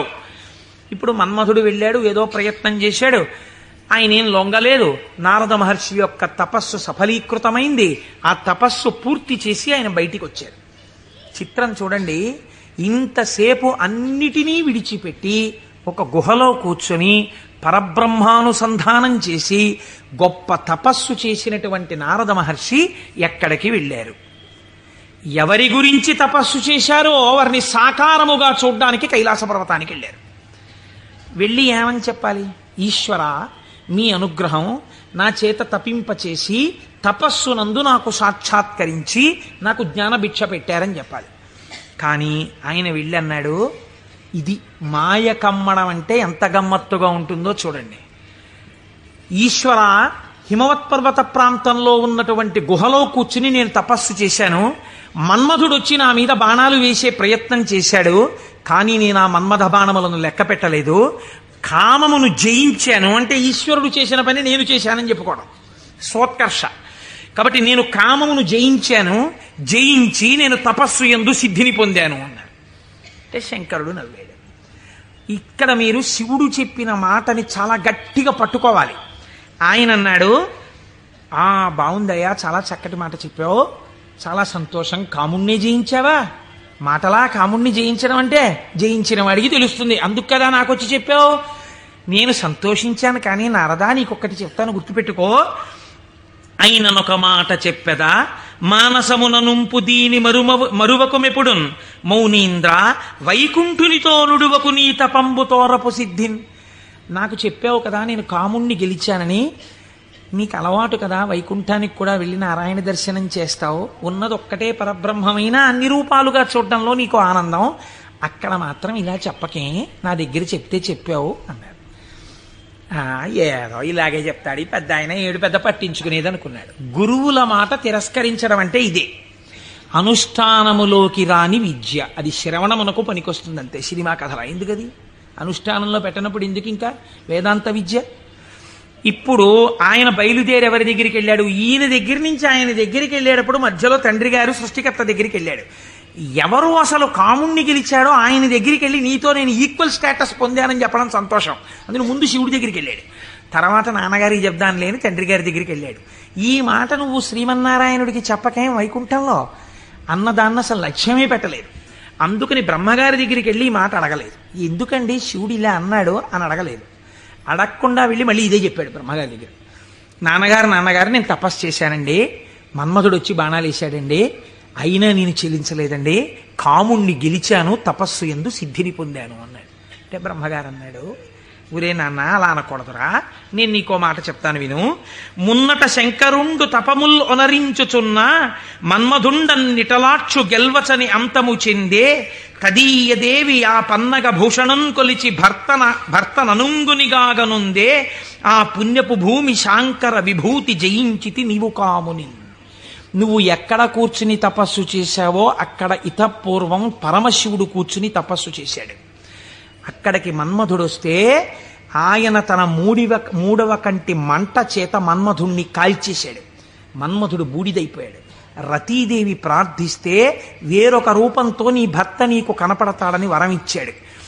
ఆ ప్రాంతంలో మన్మథ బాణములు పనిచెయ్యకపోవడానికి కారణం ఇతపూర్వం శంకరుడు తపస్సు చేయడం. అక్కడికెళ్ళి కూర్చుని నువ్వు తపస్సు చేసి నేను గెలిచానంటావేమిటి? అలా చెప్పకూడదు, తప్పది. అందుకని నేను కాముణ్ణి గెలిచాననుకో, నువ్వు కాముణ్ణి గెలవడానికి కారణము ఇతపూర్వము ఈశ్వరుడు అక్కడ తపించుట. అది శివప్రజ్ఞ, నీ ప్రజ్ఞ కాదు, నువ్వు అలా అనకు అన్నాడు. అంటే మనం ఏదైనా సాధిస్తే ఇది ఈశ్వరానుగ్రహము చేత సాధింపబడినది అనాలి. అంతేకాని నారదుడు తప్పు చేశాడని మనం ఇంటికి వెళ్ళిపోతే ఇంకెందుకు? ఆయనకి తీర్పు చెప్పడానికి మనం అక్కర్లేదు. మనం కూడా ఏదైనా సాధించినప్పుడు ఇది ఈశ్వరానుగ్రహముతో సాధింపబడినది అన్నమాట మాత్రమే వాడాలి తప్ప మన యందు నిక్షేపించుకోకూడదండి. బ్రహ్మగారు ఈ మాట చెప్తే ఏమిటో నాన్నగారు కూడా ఇలాంటి మాటలన్నీ చెప్తారు. శంకరుడు తపస్సు చేస్తే మాత్రం నా మీద బాణాలు ఇస్తే నేను తట్టుకున్నానా లేదా? ఆయన చెప్పద్దని చెప్పాడు, విష్ణుమూర్తికి చెప్పక ఈ మాట అన్నాడు. ఎందుకని మీరు బాగా గుర్తించాలి. శాంభవీ మాయ, వైష్ణవ మాయ అని 2 మాటలు వాడతారు. పరమశివుడి భార్యగా శాంభవి ఏ మాయ స్వరూపంలో ఉంటుందో అదే వైష్ణవ మాయగా ఉంటుంది పురుష స్వరూపంతో ఉంటే. నువ్వు ఈ మాటలు చెప్తే నీకు బాగా అనుభవంలోకి వచ్చేటట్టు ఒకసారి దింపి పైకెత్తుతాడు, బాగా అనుభవంలోకి వస్తుంది, కొత్త కథ వస్తుంది. ఎందుకు వచ్చింది అక్కడ చెప్పకని చెప్పాడు ఆయన. పెద్ద బుద్ధితో చెప్పాడు, వినాలి కదా ఆయన. ఆయనకి మాయలో దిగి ఓసారి తొట్టుపడ్డమే బాగా నచ్చింది. మన బుద్ధి నారదుడి మీద పెట్టి చెప్పకూడదు, ఆయన మహానుభావుడు. నారదుడంటేనే జ్ఞానం, అంతటి వాడికి తప్పలేదు మాయ. ఇప్పుడు ఆయన వైకుంఠానికి వెళ్ళాడు. వైకుంఠానికి వెళ్ళి గబగబా ఎదురొచ్చి, ఏమిటి నారదా ఈ మధ్య కనపట్టలేదు అని ఎదురొచ్చాడు నారాయణుడు. ఎదురొస్తే ఏం చెప్పమంటారు స్వామి, నేను తపస్సు చేశాను, మన్మధుడు వచ్చి నా మీద బాణాలు వేశాడు, నేను చెల్లించలేదు, నేను తపస్సునందు సిద్ధి పొందానన్నాడు. అయిపోయింది, చెప్పద్దన్న చోట చెప్పేశాడు. అనకరా అన్నమాట అనేశాడు. ఏమొచ్చింది ఇప్పుడు దానివల్ల? నేను వెంకటాచలంలో దర్శనం 3 మాటలు చేశానండి. ఈ లైన్లోంచి వెళ్తున్నప్పుడు బయటికి వచ్చేసే లైన్లోంచి లోపలికి పంపించే లైన్లోకి దూరిపోయి 2 మాటలు దర్శనం చేసుకున్నాను అన్నారనుకోండి. అది పాపమా పుణ్యమా మీరు ఆలోచించండి. ఈశ్వరుణ్ణి దొంగచాటుగా మీకు ఆ టిక్కెట్టు మీద ఒక్కసారి చూసిరా, మీకు ఎంత దర్శనం లభ్యమైతే కోట్ల జన్మలు తపించిన వాళ్ళకి దొరకని ఈశ్వరుడు నాకు ఈ మాత్రం లభించాడని సంతోషంగా బయటకు వస్తే కృతార్థత. దొంగతనంగా దూరిపోయి 2వ మాట వెళ్ళొస్తే నాకు మీకు తెలియదేమో, ఈశ్వరుడికి తెలియదండి, వెంకటేశ్వరుడికి. అంటే దొంగతనంగా 2వ మాట వచ్చావా నన్ను చూడ్డానికి అని దానికి తగిన ఫలితం ఆయన ఇస్తే ఏమవుతావు? ఎందుకు వచ్చినల్లది ఇది? ఇవే అక్కర్లేని పనులు, చెయ్యొద్దన్న పనులు చేయడం అంటే ఇలాగే ఉంటాయి. కాబట్టి ఆయనకి చెప్తే ఆయన వెంటనే అన్నాడు, అబ్బబ్బబ్బ ఎంత గొప్ప పనో, ఏది మళ్ళీ చెప్పు అన్నాడు. నేనండి తపస్సు చేసి మన్మథ బాణాలు పడితే లొంగకుండా సిద్ధి పొందాను. అబ్బా ఎంత గొప్ప విషయమయ్యా నారదా, ఎంత సంతోషంగా ఉందో నాకు. ఎవరు చేయగలరాయా ఈ పని? శివుడు చేశాడు, నువ్వు చేశావు. ఆయనకి అర్థమైపోయింది. ఓహో, అంటే ఇప్పుడు ఈయనకి బాగా పుటం పెట్టి జ్ఞానము లోపల నిలబడేటట్టుగా చెయ్యవలసిన అవసరం ఏర్పడింది. అంతేకాని ఆయన్ని చిన్నబుచ్చడం కాదు, తొట్టుపడకుండా నిలబెట్టాలి మనం అయితే ఇప్పుడు. కాబట్టి చాలా సంతోషమోయ్ అని కౌగిలించుకుని వెళ్ళిరా అన్నాడు. ఇప్పుడు మాయ ప్రారంభం అయిపోయినట్టే కదండి, అది నడిపిస్తుంది ఎటు వెళ్ళాలో. ఈయన బయలుదేరి వెడుతున్నాడు. వెడుతూ వెడుతూ ఒక రాజ్యంలోకి వెళ్ళాడు. ఆ రాజ్యాన్ని పరిపాలించేటటువంటి రాజు పేరు శీలనిధి, ఆయన కుమార్తె పేరు శ్రీమతి. వెళ్ళి ఆ శీలనిధి అనబడేటటువంటి రాజు యొక్క అంతఃపురంలోకి వెళ్ళాడు. మహానుభావుడు నారదుడు వచ్చాడన్నాడు, స్వాగతం చెప్పారు, పాదములు కడిగారు, తీసుకొచ్చారు, కూర్చోపెట్టారు. వాళ్ళ అమ్మాయిని తీసుకొచ్చారు. అమ్మాయినికి నమస్కారం చెయ్యమ్మా అన్నారు. ఆ పిల్ల నమస్కారం చేసింది. మా పిల్లకి ఎటువంటి వరుడు వస్తాడో చెప్పండి అన్నారు. ఆ పిల్ల యొక్క చెయ్యి చూసి త్రికాలవేది నారదుడంటే తెలియందేముందండి. ఆయన అన్నాడు, లక్ష్మీదేవికి భర్త ఎవడో, ఎవడు సర్వవ్యాపకుడో, ఎవడు నిరంతరము లోకము చేత పూజింపబడుతుంటాడో, ఎవడు మహానుభావుడో అటువంటి శ్రీ మహావిష్ణువుకు ఈమె ఇల్లాలవుతుంది అన్నాడు. అక్కడి వరకు బాగా చెప్పాడు. కానీ ఆమెని చూడగానే కామాన్ని కదా గెలిచానన్నాడు. ఈవిడ నా ఇల్లాలైతే ఎంత బాగున్నో అనిపించింది. కానీ ఆవిడ జాతకంలో ఏముంది? శ్రీ మహావిష్ణువు భర్త అవుతారని ఉంది. ఈ అమ్మాయికి పెళ్లి ఎలా చేద్దాం అనుకుంటున్నావు అని అడిగాడు. రేపు స్వయంవరం పెట్టామండి, స్వయంవరంలో ఈమె వరమాల వేస్తుంది అంటే విష్ణువు సాకారుడై వస్తాడు ఈ సభలోకి. ఇప్పుడు మళ్ళీ వెనక్కి తిరిగి వైకుంఠానికి వెళ్ళాడు. వెళ్ళి, అయ్యా ఎవరికైనా చెప్పుకుంటే కొంచెం సిగ్గుచేటుగా ఉంటుంది, నా మనస్సు ఆ శ్రీమతిని పెళ్లి చేసుకోవాలి అని ఉవ్విళ్ళు ఉరిపోతోంది, ఆమె నాకు దక్కకపోతే మన్మథబాణముల చేత చచ్చిపోతాను. ఎవరండి ఇంతకు ముందు వచ్చి చెప్పినప్పుడు ఏం చెప్పాడు? మన్మథబాణములను గెలిచి తపస్సునందు సిద్ధి పొందానని చెప్పినవాడు వెనక్కి తిరిగి వెంటనే వచ్చి చెప్తున్నాడు ఇది మాయా అంటే. చూడండి, ఆమె నా ఇల్లాలు కాకపోతే నేను మన్మథబాణములకు చచ్చిపోతాను. నన్ను బతికించవయ్యా, నేను బతకాలంటే నీ రూపం నాకు రావాలి, నీ రూపం నాకు వస్తే ఆమె నా మెళ్ళలో మాల వేస్తుంది, అప్పుడు పెళ్లి చేసుకుంటాను, అందుకని నీ రూపం నాకు ఇవ్వా అని అడిగాడు. అడిగితే ఆయన మహానుభావుడు శ్రీ మహావిష్ణువు, ఆయన ఎంత చమత్కారం చేశాడో చూడండి. హరియొసగెన్మునిక మనోహరమగు తన మేని రూపు నర్రు వరుకు బైహరి శిరసున్ కూరిచే, ఇది అరయక ముని కూరుచుండె అచట మురియుచున్. హరి శరీరాన్ని ఇచ్చాడు, హరిశిరస్సుని ఇచ్చాడు. హరి అంటే రెండు అర్థాలు. హరి అంటే పాపములను హరించే శ్రీ మహావిష్ణువు, హరి అంటే కోతి. హరి శరీరాన్ని కింద వరకు ఇచ్చాడు, కోతి తలకాయని పైనిచ్చాడు. నువ్వు హరి రూపాన్ని కదా అడిగావు, హరి రూపాన్ని ఇచ్చానన్నాడు. మాట తప్పనట్టు. ఆయన ఎంత తెలివైనవాడో చూడండి. ఈయనకేం కనపడుతుంది, ఇలా చూసుకున్నాడు. శ్రీ మహావిష్ణువు చేతులు, శ్రీ మహావిష్ణువు రంగు, శ్రీ మహావిష్ణువు కౌస్తుభం, ఆ వనమాల, ఆ పట్టుపంచ, ఆ కుర్చీళ్ళు అన్ని శ్రీ మహావిష్ణువు. తన ముఖం తనకు కనపడదుగా. అద్దంలో చూసుకోవడానికి శ్రీమతి దగ్గరికి వెళ్ళిపోవాలి ముందు, స్వయంవరం అయిపోతే. అందుకని గబగబా వెళ్ళిపోయాడు. వెళ్ళిపోయి ఆ స్వయంవరంలో ఒక ఆసనం మీద కూర్చున్నాడు. ఇద్దరు రుద్రపార్షదులు అటు ఇటు కూర్చున్నారు. వాళ్ళు అన్నారు, వీడెవడరా శ్రీ మహావిష్ణువులా పంచకట్టుకున్నాడు, మాలలు వేసుకున్నాడు, ఇటు ఆ కౌస్తుభం పెట్టుకున్నట్టు అలా పెట్టుకున్నాడు, ఆ వనమాల వేసుకున్నట్టు వేసుకున్నాడు, పైన కోతి మొహం, వీడిని ఎవరు పెళ్లి చేసి ఎలా శ్రీమతి మాల వేస్తుంది, ఇటు ఇలా వచ్చాడేమిటి అంటున్నారు. ఆయనకి ఎంతసేపు యావని వినిపిస్తోందంటే నా మెళ్ళో మాల వేసేస్తుందని కుళ్ళిపోయి వీళ్ళు ఇలా అనుకుంటున్నాడు. ఆ శ్రీమతి దండ పట్టుకుని దగ్గరికి వచ్చింది. తీరా దండ పట్టుకుని దగ్గరికి వచ్చేటప్పటికి కాళిదాస మహాకవి వర్ణిస్తారులేండి. ఆ ఇందుమతీదేవి దండ పట్టుకుని ఎవరి దగ్గరికి వెడితే వాళ్ళకి పగటిపూటలా అనిపించింది. ఎందుకంటే ఆవిడ యొక్క వెలుతురులో వాళ్ళు ప్రకాశించారు. ఆ తర్వాత కొంచెం ముందుకెళ్ళేటప్పటికి ఆవిడ వెళ్ళిపోయింది, వీళ్ళు చీకట్లో ఉండిపోయేవారు. నాకు కొన్ని ఆశ్చర్యంగా ఉంటాయి. నేను ఇంట్లోకి వెళ్ళేటప్పటికి కరెంటు పై చీకటిగా ఉంది. మా అమ్మాయి ఒక ఛార్జింగ్ లైట్ పట్టుకుని వచ్చి ఆ వెలుతురులో, నాన్నగారండి మిమ్మల్ని నేను వెలుతురులోకి తీసుకొస్తున్నాను అంది. చాలా గొప్ప మాట అమ్మా అన్నాను. అంటే ద్వంద్వార్థములతో మాట్లాడింది.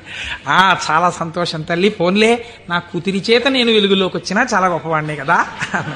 అందుచేత ఆయన అలా ఆ శ్రీమతి దగ్గరికి వచ్చింది.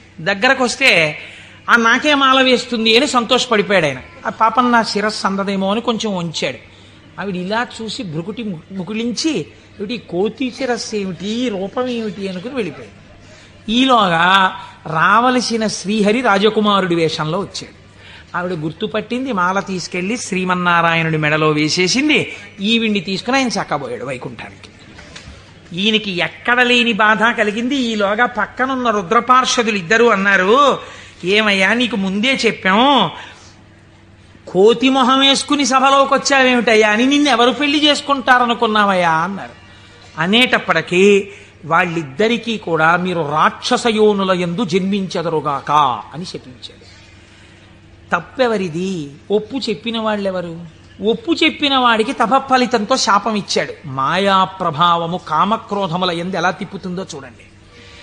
శపిస్తే వాళ్ళెటువంటి స్థితిలో ఉన్నారు? ఇదంతా శివేచ్ఛ అని వాళ్ళు నమ్మారు. ఇది పరమభక్తి.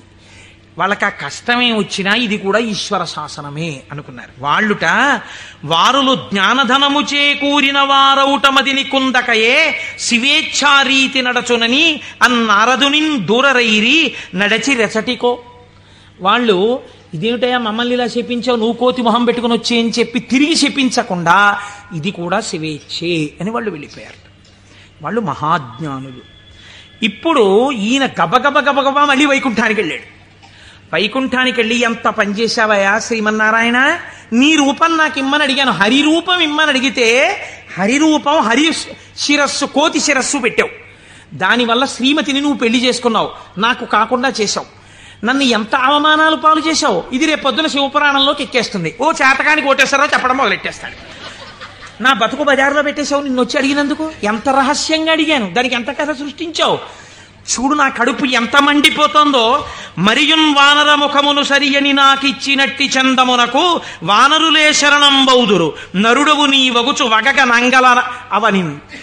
నీవు ఒకానొక నాడు నరుడవై పుట్టి అందచందాలు కలిగిన భార్య దూరమైపోతే అరణ్యంలో పడి ఏడిస్తే ఈ కోతి ముఖం ఉన్న వాళ్లే వచ్చి సహాయం చేసి నీ భార్యతో నిన్ను కలుపుతారు, నిన్ను శపిస్తున్నానన్నాడు. మహానుభావుడు కనుక శ్రీమన్నారాయణుడు దాన్ని కూడా లోకానికి ధర్మ మార్గం నేర్పడానికి రామావతారమునందు సీతావియోగంగా తీసుకున్నారు. ఇప్పుడు ఈ శాపవచనాన్ని కూడా విడిచిపెట్టేశాడు. ఇద్దరిని శపించేశాడు, భగవంతుణ్ణే శపించాడు, రుద్రపార్షదుల్ని శపించాడు, కామమునకు వశుడయ్యాడు. ఇప్పుడు స్వస్థత కలిగింది. ఏమిటి నేను పొందింది అనుకున్నాడు. చిచ్చి చిచ్చి, ఎక్కడి నా జన్మ, ఎక్కడి తపస్సు, ఎక్కడి మహతి.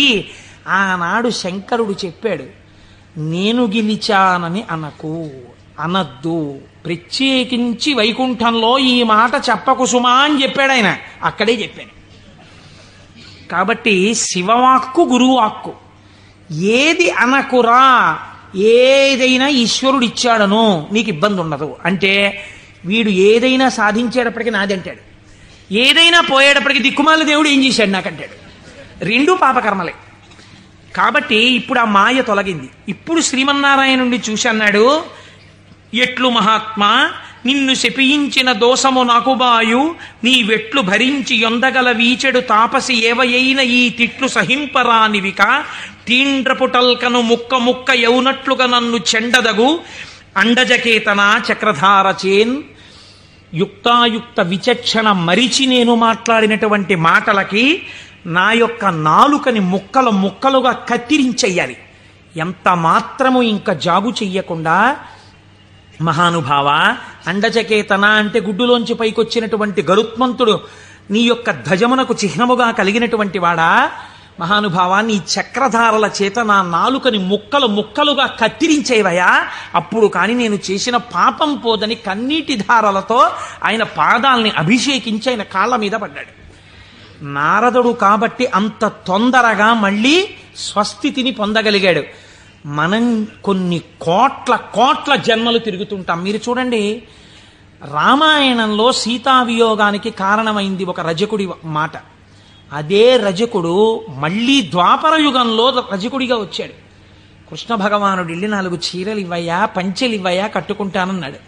ఎట్టట్రా మనుజేంద్ర చెలమలు మీ కియ్యంబాడియే మిరలుం కట్టంబోలుదురే, పయోఘృతదది క్షీరంబులన్ మెక్కి ఇట్లాడంజనుగాక, గొల్లలకు మీకి భంగి నోరాడిడిన్ కట్ట ప్రణంబులు కొలుపోయదుసు మీ కంసోద్ధతిన్ బాలక.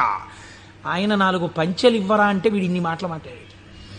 ఎట్టెట్రా, ఏంట్రా నీకు రాజుగారి బట్టలు కావలసి వచ్చాయా? బాగా నందవ్రజంలో పాలు వెన్న తిని ఒళ్ళు కొవ్విందా? నీకు రాజు పంచెలు కావాలా? పంచె కట్టుకోవడం కాదురా, ఈ మాట తెలిస్తే కంసప్రభువుకి ఏమవుతావో తెలుసా, ముక్కలైపోతావు అన్నాడు. అంటే కృష్ణ భగవానుడు అన్నాడు, అన్నయ్య ఇంకొక అవకాశం ఇచ్చి చూశా, సరేనని ఒక పంచె ఇస్తే చేసిన పాపం తీసేద్దామని చూశా. యుగం మారిపోయినా వీడి బుద్ధి మారలా. ఈ తల ఇక మామూలుగా పనికిరాదు, నీ గుద్దొక్కటి గుద్ది 1000 వ్రక్కలు చేయన్నయ్యా శిరస్సునన్నాడు. ఒక్క గుద్దు గుద్ది 1000 ముక్కలు చేశారు. నోటి మాట సంస్కారంగా ఉండాలి. మాట సంస్కారంగా ఉండడం మొదట నేర్చుకుంటే చాలా తప్పులు దిద్దబడిపోతాయి. అందుకే శివుడు చెప్పింది ఈ మాట వైకుంఠంలో చెప్పకు. నీవు ఏది చేసినా ఈశ్వర ప్రజ్ఞకి ముడిపెట్టు. నీ కొడుక్కో ర్యాంక్ వచ్చింది, ఇది ఈశ్వరానుగ్రహం అండి. మా అబ్బాయికో ర్యాంక్ వచ్చింది. నువ్వు మంచి పంచ కట్టుకున్నావు, ఈశ్వరానుగ్రహం అండి. ఓ పంచ కట్టుకున్నాను. నువ్వు ఒక ఉపన్యాసం చెప్పగలిగావు, అది పరమేశ్వరానుగ్రహం అండి. నా చేత ఒక ఉపన్యాసం చెప్పించాడు, ఈశ్వరానుగ్రహం అండి. నేను శివమహాపురాణం వినగలిగాను అను. నేనన్న మాట అన్నావా, ఇబ్బందిలోకి వెళ్ళిపోతావు. ఇది అనకు. మొదట దిద్దుకోవలసినది వాక్కు దిద్దుకో.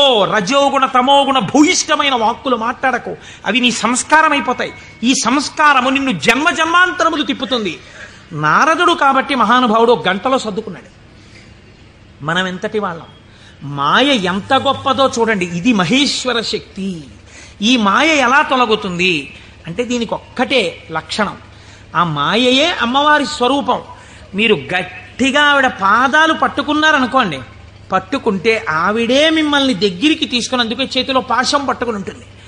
ఈశ్వర భక్తిని మీకిచ్చి మీ చేత ఈశ్వర సేవ చేయించి ఈశ్వరుడిలో మిమ్మల్ని ఆవిడే కలుపుతుంది. ఆవిడే ఆ పనినంతటినీ తీసుకుంటుంది. ఇది చిత్రంగా ఉంటుంది. ఎలా ఉంటుందంటే, తరచుగా చెప్తూ ఉంటాను నేను ఒక కత్తి నేను అలా వెడుతుంటే రోడ్డు మీద ఒక దొంగ పరిగెత్తుకుంటూ కత్తి పట్టుకుని నా వెనక వచ్చాడు అనుకోండి, నేను పరిగెడుతుంటాను. దొంగ కత్తి పట్టుకుని నా వెంట పరిగెడుతుంటాడు.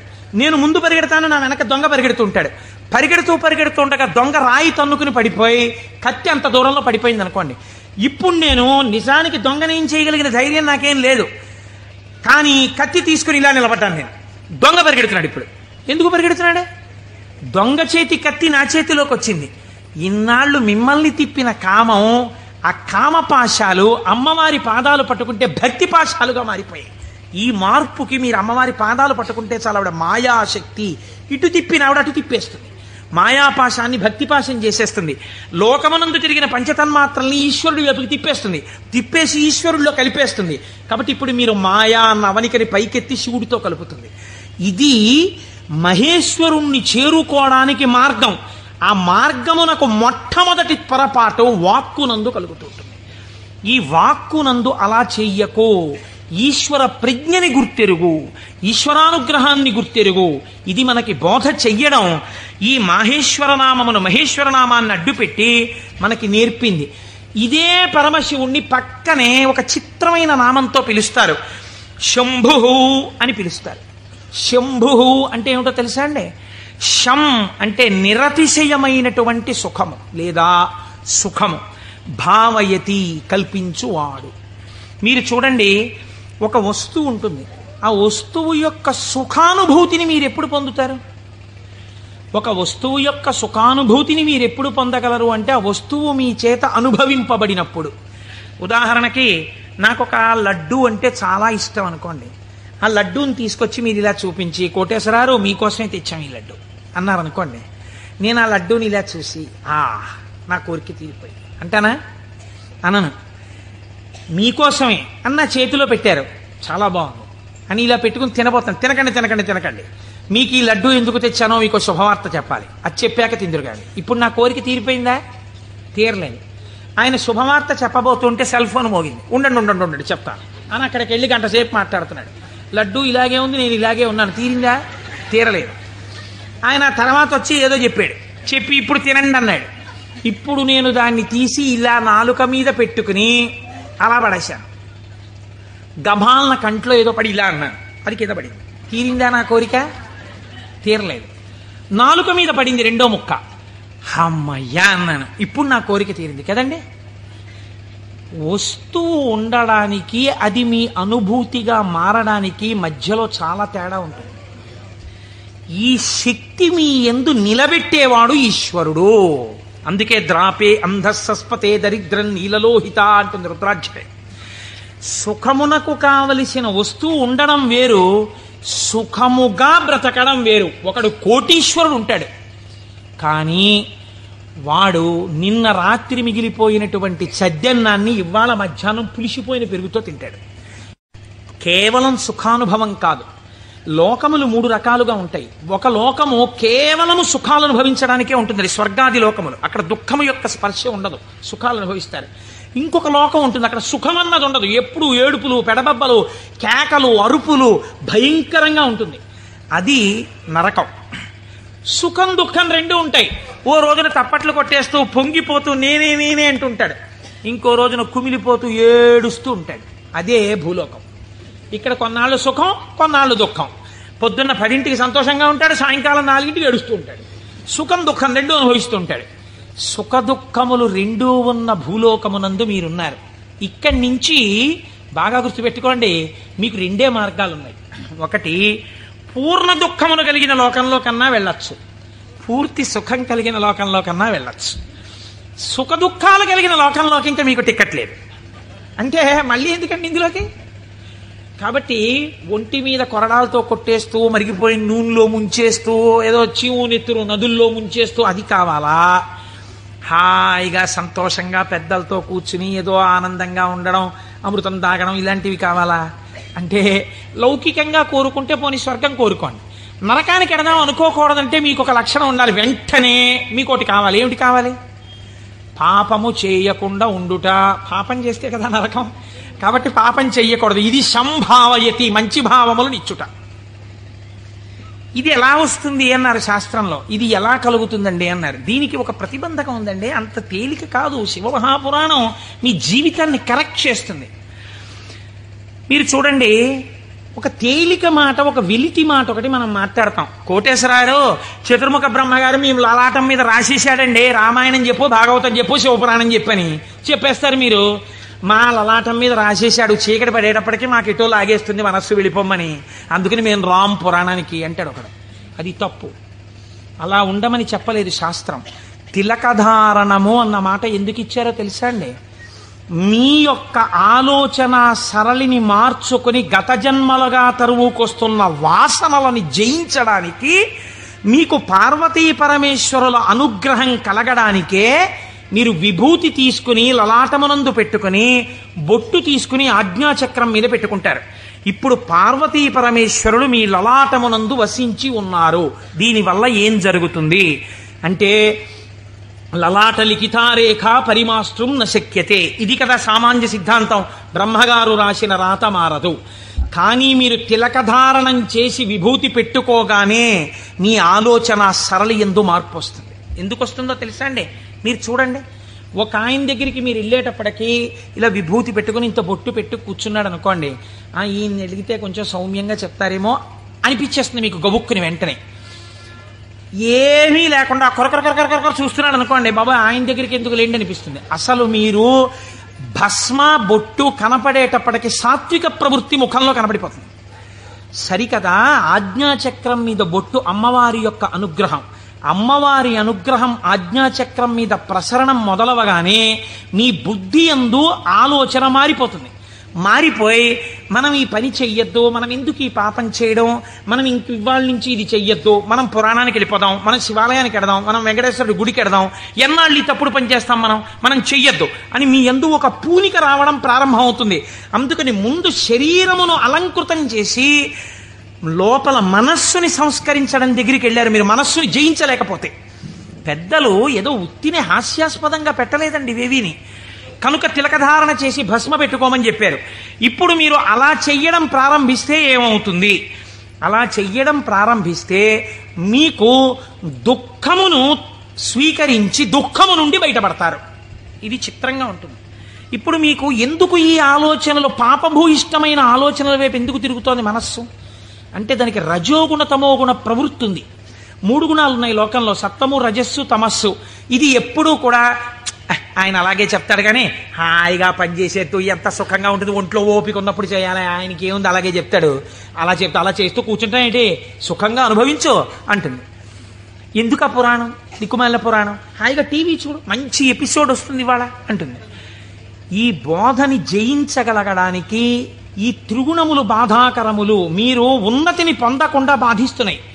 ఉన్నతిని పొందకుండా బాధించేటటువంటి త్రిగుణముల యొక్క బాధ నుంచి మీరు బయటపడడానికే మీరు సంసారం అనే కొత్త బాధనించుకున్నారు. సంసారం బాధ అండి. సంసారం సాగరం దుఃఖం. సంసారం అంత తేలికని శాస్త్రం చెప్పలేదు. అందులో తరించడానికి చాలా కష్టం, దాని మార్గం తెలియాలి. మరి బాధపోవడానికి బాధలోకి ఎందుకండి, మళ్ళీ బాధపోవడానికి సుఖంలోకి వెళ్ళాలి. బాధపోవడానికి బాధలోకి వెళ్ళమంటున్నారు ఏమిటి మీరు అంటే, నేను మళ్ళీ ఒక ఉపమానం చెప్తాను మీకు కడుపు నొప్పిగా ఉంది, అజీర్తి చేసింది. అజీర్తి చేసి కడుపు నొప్పిగా ఉండడం బాధ. ఈ బాధ పోవడానికి మీరు ఇంకో బాధ స్వీకరించారు. ఏమిటది? ఆమదం తాగడం. ఆమదం తాగడం సంతోషంగా ఉంటుంది ఏంటి ఎవరికన్నా? ఆమదం తాగడం బాధే.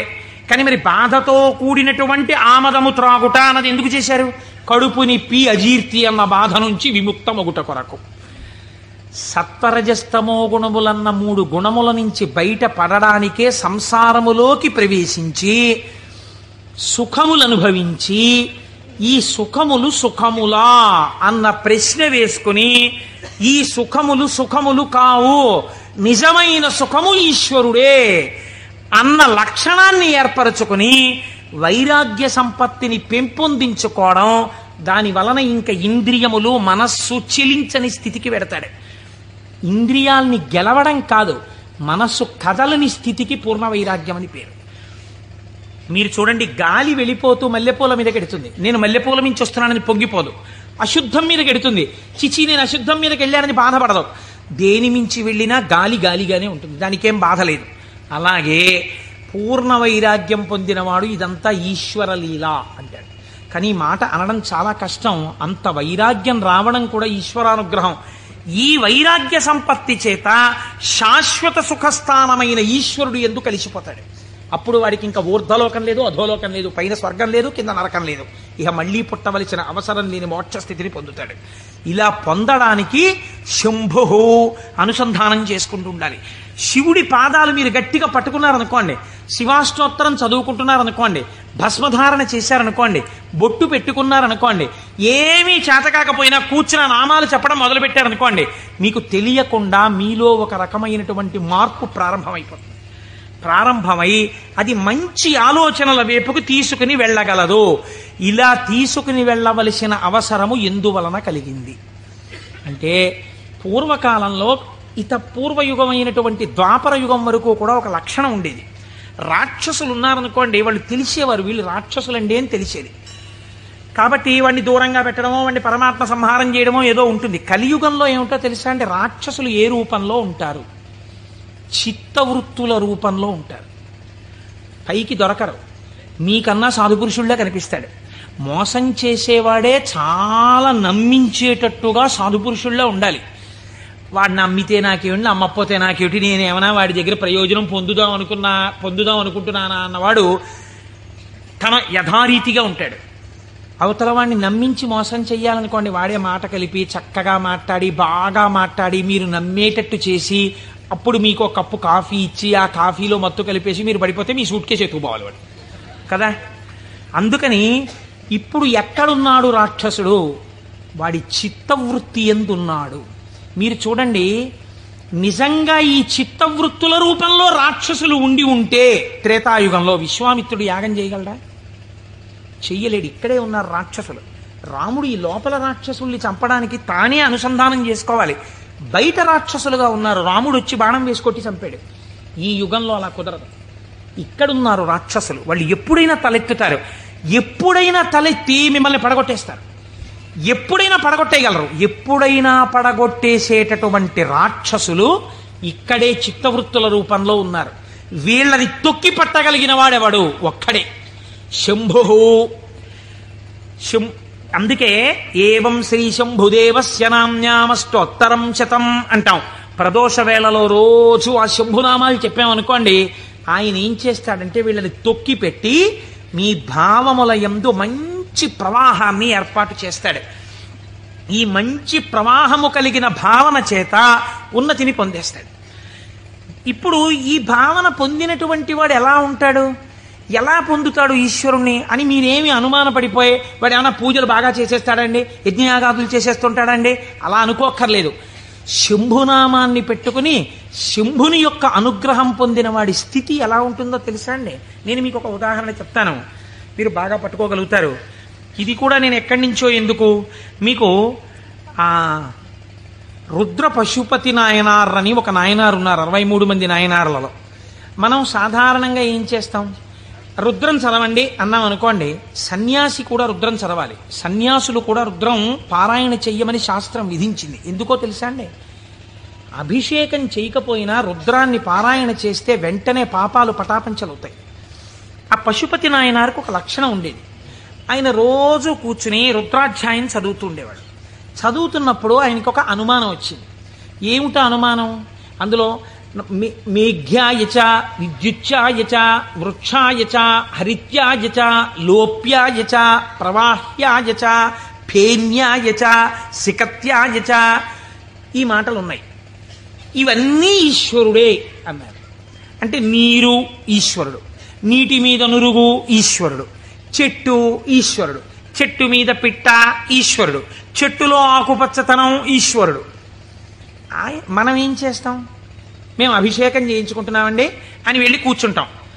శివాలయంలో ఉన్న అర్చక స్వామి ఏదో మహన్యాసం అని చెప్పి నారుద్రో రుద్రమచ్చ ఎత్తుని పాప ఆయన మహన్యాసం చేయిస్తాడు. చేయించిన తర్వాత మీరేవో పాలు పెరుగు పంచదార పళ్ళరసాలు పట్టుకెడతారు. ఆయన రుద్రాధ్యాయం చదువుతూ పోసేస్తాడు. పోసి అభిషేకం చేస్తుంటాడు. మీరేం చేస్తారు? మీకు అది ఏమిటో తెలియదు కదా, అర్థం కాదు. అర్థం కాకపోవడం వల్ల తేలిగ్గా వచ్చేది ఏంటంటే నిద్ర. కాబట్టి చాలా అమరికగా మనకి దొరికేది ఏమిటంటే బ్రహ్మదండం మహర్షులకు ఎలా ఉంటుందో అలా మోచేతిని తొడకి పెట్టి ఈ చేతిని ఇలా పెట్టి చక్క చెంప చేస్తే చాలు, అలా పడుకోవచ్చు, నిద్రపోతాడు. మళ్ళీ ఆయన ఎక్కడో గంట ఏదో కొడతాడు, కొడితే తెలివి వస్తుంది. తెలివి వచ్చాక మళ్ళీ పాపం తాపత్రయం ఉండదని నేను అన్నాం. మళ్ళీ ఓసారి లేచి ఏదో చేస్తున్నాడు, అల్లరవుతోంది మళ్ళీ అని చెప్పేసి కాసేపు మళ్ళీ పడిపోతాడు. దీని వలన ఏమైనా ప్రయోజనం ఉందా? మీరు చేసిన అభిషేకమునందు నేను ఇలా అడిగానని మీరు ఏమనుకోకండి, నన్ను మన్నించండి. ఒక మెట్టు పైకెక్కడానికి కాలు ఇలా ఏమైనా లేచిందా మీకు ఉపాసనలో? అంటే నేను అభిషేకం చేయించుకోవద్దని, శివాలయానికి వెళ్ళొద్దని నేను చెప్పట్లా, చేయించుకోవాలి అరిష్టం పోవడానికి. కానీ మీ ఉపాసనలో మీరు మెట్టు ఎక్కారా? కాదు కదా. ఇది రుద్రం పారాయణ చేయడం అంటే ఇది. ఆయన అన్నాడు, ఆ నాయనారు ఆయనకు ఒక చిత్రమైనటువంటి ఆలోచన వచ్చింది. ఆయన తిరుమలయార్ అనబడేటటువంటి ప్రాంతంలో ఉండేవాడు. ఆయన ఈ రుద్రం చదివి చదివి చదివి చదివి అన్నాడు, ఆకాశం ఈశ్వరుడు, మేఘం ఈశ్వరుడు, నీరు ఈశ్వరుడు, నురుగు ఈశ్వరుడు, చెట్టు ఈశ్వరుడు, పిట్ట ఈశ్వరుడు. కాబట్టి నేను ఇంట్లో కూర్చుని ఇవన్నీ చెప్తుంటే ఉపయోగం ఏంటి? నేను ఈశ్వరుడిలో చేరిపోయి ఈశ్వరానుభూతిని పొందుతానన్నాడు. ఓ రోజు తెల్లవారకట్ట ఎవ్వరికీ చెప్పకుండా లేచి 4 గంటలకో వెళ్ళిపోయాడు బయటికి, ఊరి బయటికి వెళ్ళిపోయాడు. ఆ కొండ మించి ఒక సెలయేరు జాలువారుతోంది. గబగబా వెళ్ళాడు. ఆ సెలయేట్లో నడుంలోతు నీళ్లలో నించున్నాడు. నించుని చెట్టు వంక చూశాడు. నిశ్శబ్దంగా ఉంది వాతావరణం. ఆ కొండ కనపడింది, చెట్లు కనపడ్డాయి, చెట్ల యొక్క ఆకుపచ్చని కొమ్మలు కనపడ్డాయి. అంత నిశ్శబ్దంలో గలగల పారుతున్నటువంటి సెలయేటి శబ్దం వినపడుతోంది. ఆ నీటి మీద వెళ్ళిపోతున్న నురుగు కనపడింది. ఆయన వెంటనే ఆ ఒంటికి తగిలిన చల్లతనంలో ఈశ్వరుడు కౌగిలించుకున్న అనుభూతిని పొందాడు. ఇవి ఈశ్వరుడు కదా, నేనిప్పుడు ఈశ్వరుడిలో ఉన్నాను నీటిలో. కాబట్టి నేను నా కళ్ళతో చూస్తున్న మేఘం ఈశ్వరుడు, నేను మొలలోతులో ఉన్నది ఈశ్వరుడు, ఇలా వెడుతున్నది ఈశ్వరుడు, నేను చూస్తున్న ఆ కదులుతున్న ఈశ్వరుడు. నాకు ఇంట్లో చదువుతున్నప్పుడు అలా బిగిసిపోయినట్టుగా ఉన్న ఈశ్వరుడు కనపడేవాడు. ఇప్పుడు ఇన్ని చేతులతో కాళ్లతో కదులుతూ నన్ను కౌగిలించుకున్నాడు ఈశ్వరుడు అని గట్టిగా గొంతెత్తి నమ పేన్యాయ చ శిఖత్యాయ చ ప్రవాహ్యాయ చ నమ వృక్షాయ చ హరిత్యాయ చ లోప్యాయ చ అని పారాయణ చేశాడు. ఆ పారాయణ చేస్తూ ఆనందం అనుభవించేసి బయటికి రాలేక బయటికి వచ్చేవాడు.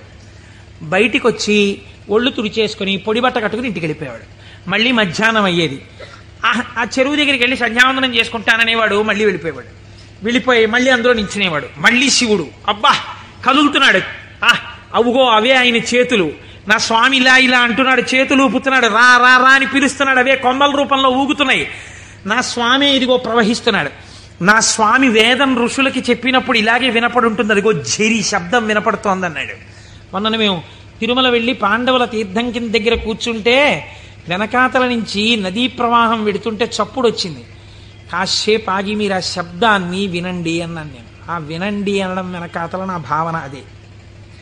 ఇప్పుడు ఈశ్వరుడు చెప్తున్నటువంటి వేదం ఋషులకు ఎలా చెవుల్లో వినపడిందో అలా నాకు ఈశ్వరవాణి వినపడుతోంది అన్నాడు. మళ్ళీ నిలబడిపోయాడు. మళ్ళీ నమ సోమాయ చ రుద్రాయ చ నమ తామ్రాయ చ అరుణాయ చ నమ శంగాయ చ పశుపతయే చ నమ ఉగ్రాయ చ భీమాయ చ అంటూ మళ్ళీ రుద్రం చదువుతూ మళ్ళీ అంతటా ఈశ్వరుడే నన్ను గట్టిగా పట్టుకున్నాడు నీళ్లలోని. అదే ఈ చల్లతనం. ఎంత చల్లగా ఉంటాడో మా స్వామి. ఒంటి నిండా చల్లటి పాములు, చంద్రమౌళి, ఆ గంగా చల్లగా ఉంటాడు కదా, చల్లగా నన్ను పట్టేసుకున్నాడు. బాబోయ్ ఎంత గట్టిగా పట్టుకున్నాడో అన్నాడు. నీళ్లల్లో మునిగానం లేదు, ఈశ్వరుడు నన్ను గట్టిగా పట్టుకోవడం వల్లే నాకు ఇంత చల్లగా ఉందన్నాడు. ఈశ్వరుడు పట్టుకోవడం వల్ల అబ్బా నాకు ఎంత సంతోషంగా ఉందో అన్నాడు. ఈ సంతోషంలో రుద్రం చెప్తున్నానన్నాడు. అవుగో ఇలా చేతులు ఊపుతున్నాడన్నాడు. అంత ఈశ్వరుణ్ణి చూస్తున్నాడు. చూస్తూ పొంగిపోతూ ఆ రుద్రం తడబడిపోతూ చెప్పేవాడు. మళ్ళీ పైకి వచ్చేవాడు, పొడిబట్ట కట్టుకునేవాడు, వెళ్ళిపోయాడు. మళ్ళీ బాగా చీకటి పండించేవాడు. ఒక్కసారి అక్కడ కూర్చుని జపం చేసుకుంటానని మళ్ళీ వెళ్ళేవాడు, మళ్ళీ నీళ్ళల్లో దిగేవాడు.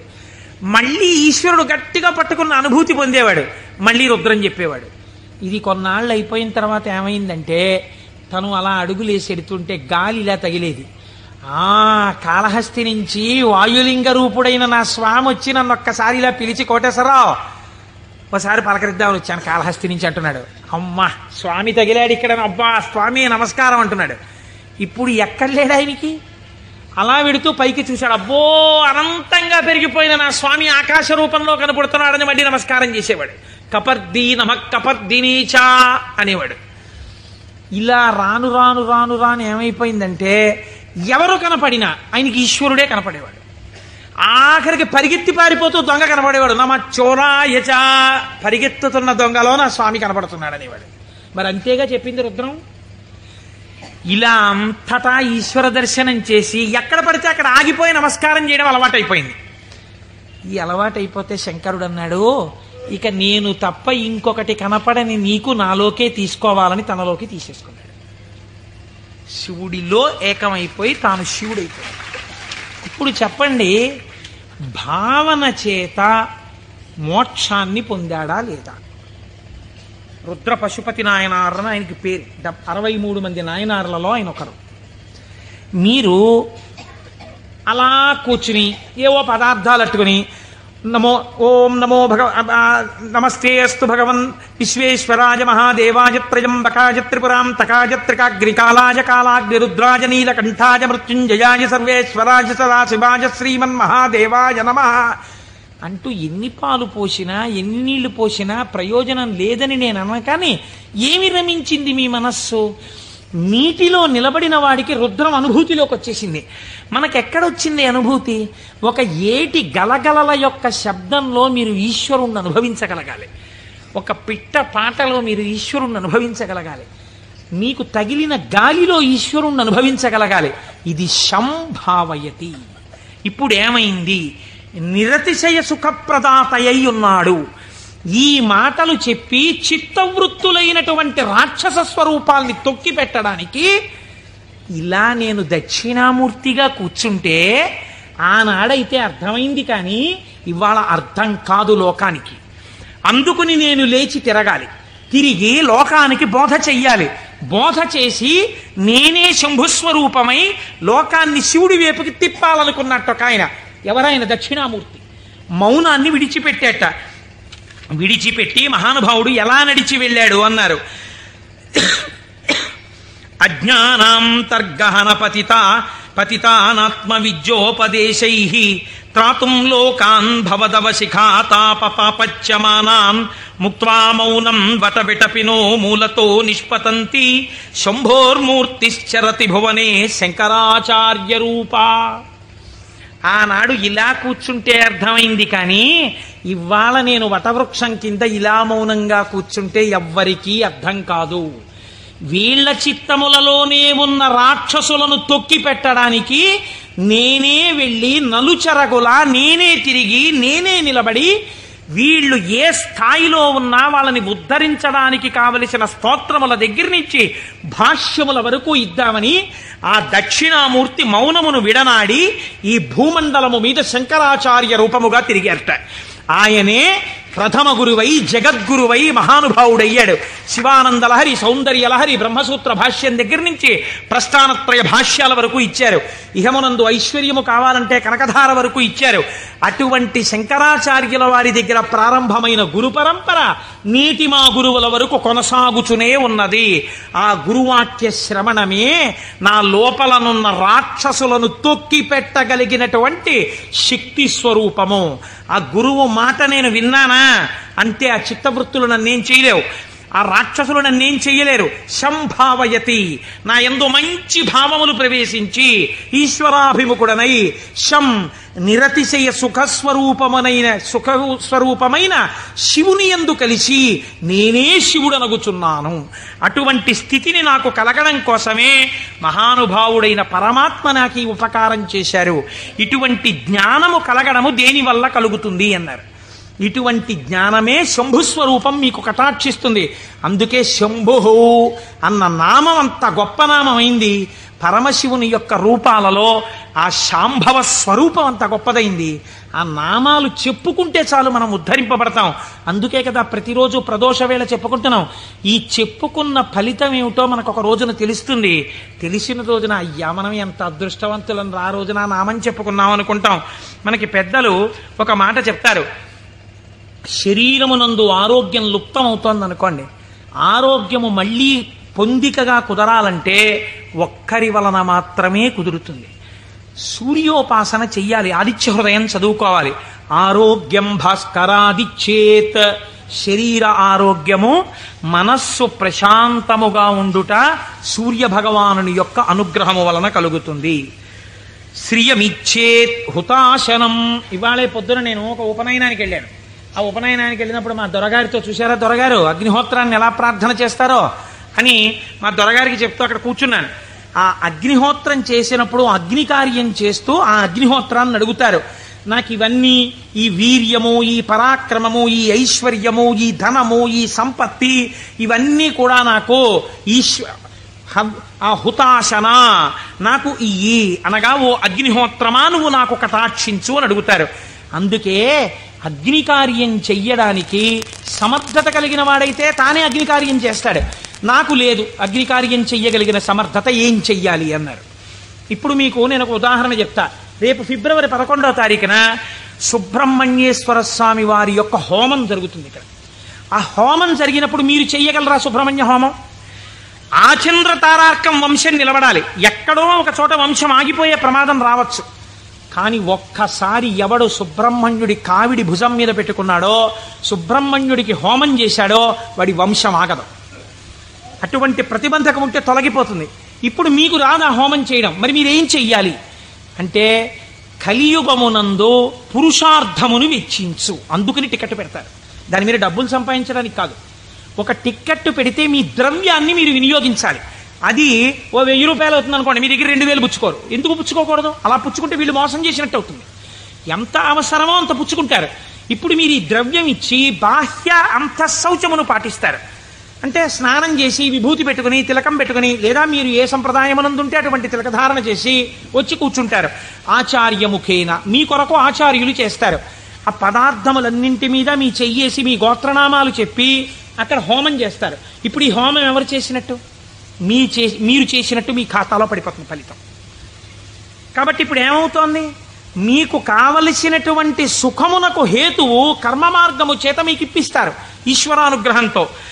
ఇలా శ్రియం, అది ఏ రకమైన ఐశ్వర్యమైనా దేని వలన కలుగుతుంది? అగ్ని కార్యము వలన కలుగుతోంది. కాబట్టి శ్రియమిచ్చేత్ హుతాశనం, అగ్నిహోత్రము వలన మీకు ఐశ్వర్యము కలుగుచున్నది. ఈశ్వరాత్ జ్ఞానమన్విచ్చేత్, జ్ఞానదాత మహేశ్వర. ఈశ్వరుని యొక్క అనుగ్రహము వలన మాత్రమే జ్ఞానము కలుగుతుంది. ఆ జ్ఞానం ఇచ్చేవాడికే మహేశ్వరుడని పేరు. ఈ మహేశ్వరుడు ఎందుకు ఇస్తాడు? శంభునామాన్ని మీరు గట్టిగా పట్టుకుని ఆ నామాలతో పిలిస్తే, ఏవం శ్రీ శంభుదేవస్య, శంభుదేవుని నామాలు ప్రదోషంలో పిలుస్తున్నారు అనుకోండి, మీరు పేరు పెట్టి పిలవగా పిలవగా పిలవగా పిలవగా ఏమవ్వాలి? ఆయన పలకాలి. పలికితే ఏమనాలి? మీ వంక చూసి ఏవం శ్రీ శంభుదేవస్య నామ్నామస్తోత్తరం శతం అంటున్నారు మీరు. 108 నామాలతో నిన్ను పిలిచాను. ఆయనకు ఓసారి చూసి, ఆ సరే పిలిచావు, నేను శంభుదేవుణ్ణి కాబట్టి ఏం చెయ్యాలి? నీ భావాలు మార్చి నిన్ను ఈశ్వరుడి వైపుకి తిప్పాలి. నీకు సత్ప్రవర్తన కల్పించాలి. నేను నిన్ను చక్కటి వాడిగా రూపుదిద్దేటట్టుగా చెయ్యాలి. నన్ను నువ్వు పిలిచినందుకు నేను నీకు చెయ్యగలిగింది అదే. కాబట్టి ఇప్పుడు ఆయన మీకేం చేస్తాడు? ఇదే చేస్తాడు.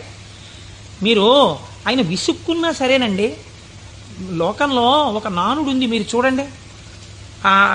అమ్మా అమ్మా అమ్మా అన్నారు అనుకోండి, అమ్మ అంటుంది. ఆవిడ ఏదో పోపు వేయించుకుంటూ ఉంటుంది, అంటుంది. అమ్మా అమ్మా, బా ఏమిటి అమ్మా అమ్మా అమ్మా చెప్పు ఏమిటో. అమ్మ నిన్ననే కాలేజీకి వెళ్ళానా అని మొదలు పెడతాను. నువ్వు ముందు తెవులు చెప్దు కానీ విలే, కాలేజ్ టైం అయిపోతుంది అవతల అని పోపెడతా. అది చిన్న బుచ్చుని అంటుంది పిల్ల. అంటే ఈ పోపెట్టేసి దగ్గరికి వచ్చి రా జడేస్తాను, ఇప్పుడు చెప్పు ఏమిటి చెప్తాను అనుకున్నావు? వినకూడదనుకున్నది అనేటప్పటికీ లొంగిపోయి, ఫోన్లే పాపం వింటే మాత్రం ఏమవుతుందని జడవేయుట అనేటటువంటి ఉపచారం చేస్తూ మరీ వింది అమ్మ. ఎందుకు వింది? 4 మాటలు అమ్మ అమ్మ అమ్మ అన్నందుకు వింది. ఎలా వింది? మీకు ఉపచారం కూడా చేస్తూ వింది. అలా మీరు రోజు ప్రదోషంలో ఏవం శ్రీ శంభుదేవస్య ని శివ శివ శివ శివ అంటే ఆయన ఏం చేస్తాడు? ఓసారో 2 సార్లు అనొచ్చు, 3వ మాట ఏమంటాడు? ఓ సర్లే ఇంక నిన్ను చక్కగా తీర్చిదిద్దుతాను, సరేనా, అందరూ పొంగిపోయేటట్టుగా నీ ప్రవర్తన మారుస్తానంటాడు. ఇలా రావడానికి 10 మాటలు ఆయన విసుక్కున్నా మనం పిలవాలి. ఆయన అలా విసుక్కునేవాడు కాడు. కాబట్టి మనం రోజు చెయ్యగలిగిందేట నామం చెప్పడమే. ఈ నామము చేత మీరు శంభుని యొక్క అనుగ్రహాన్ని పొందాలి.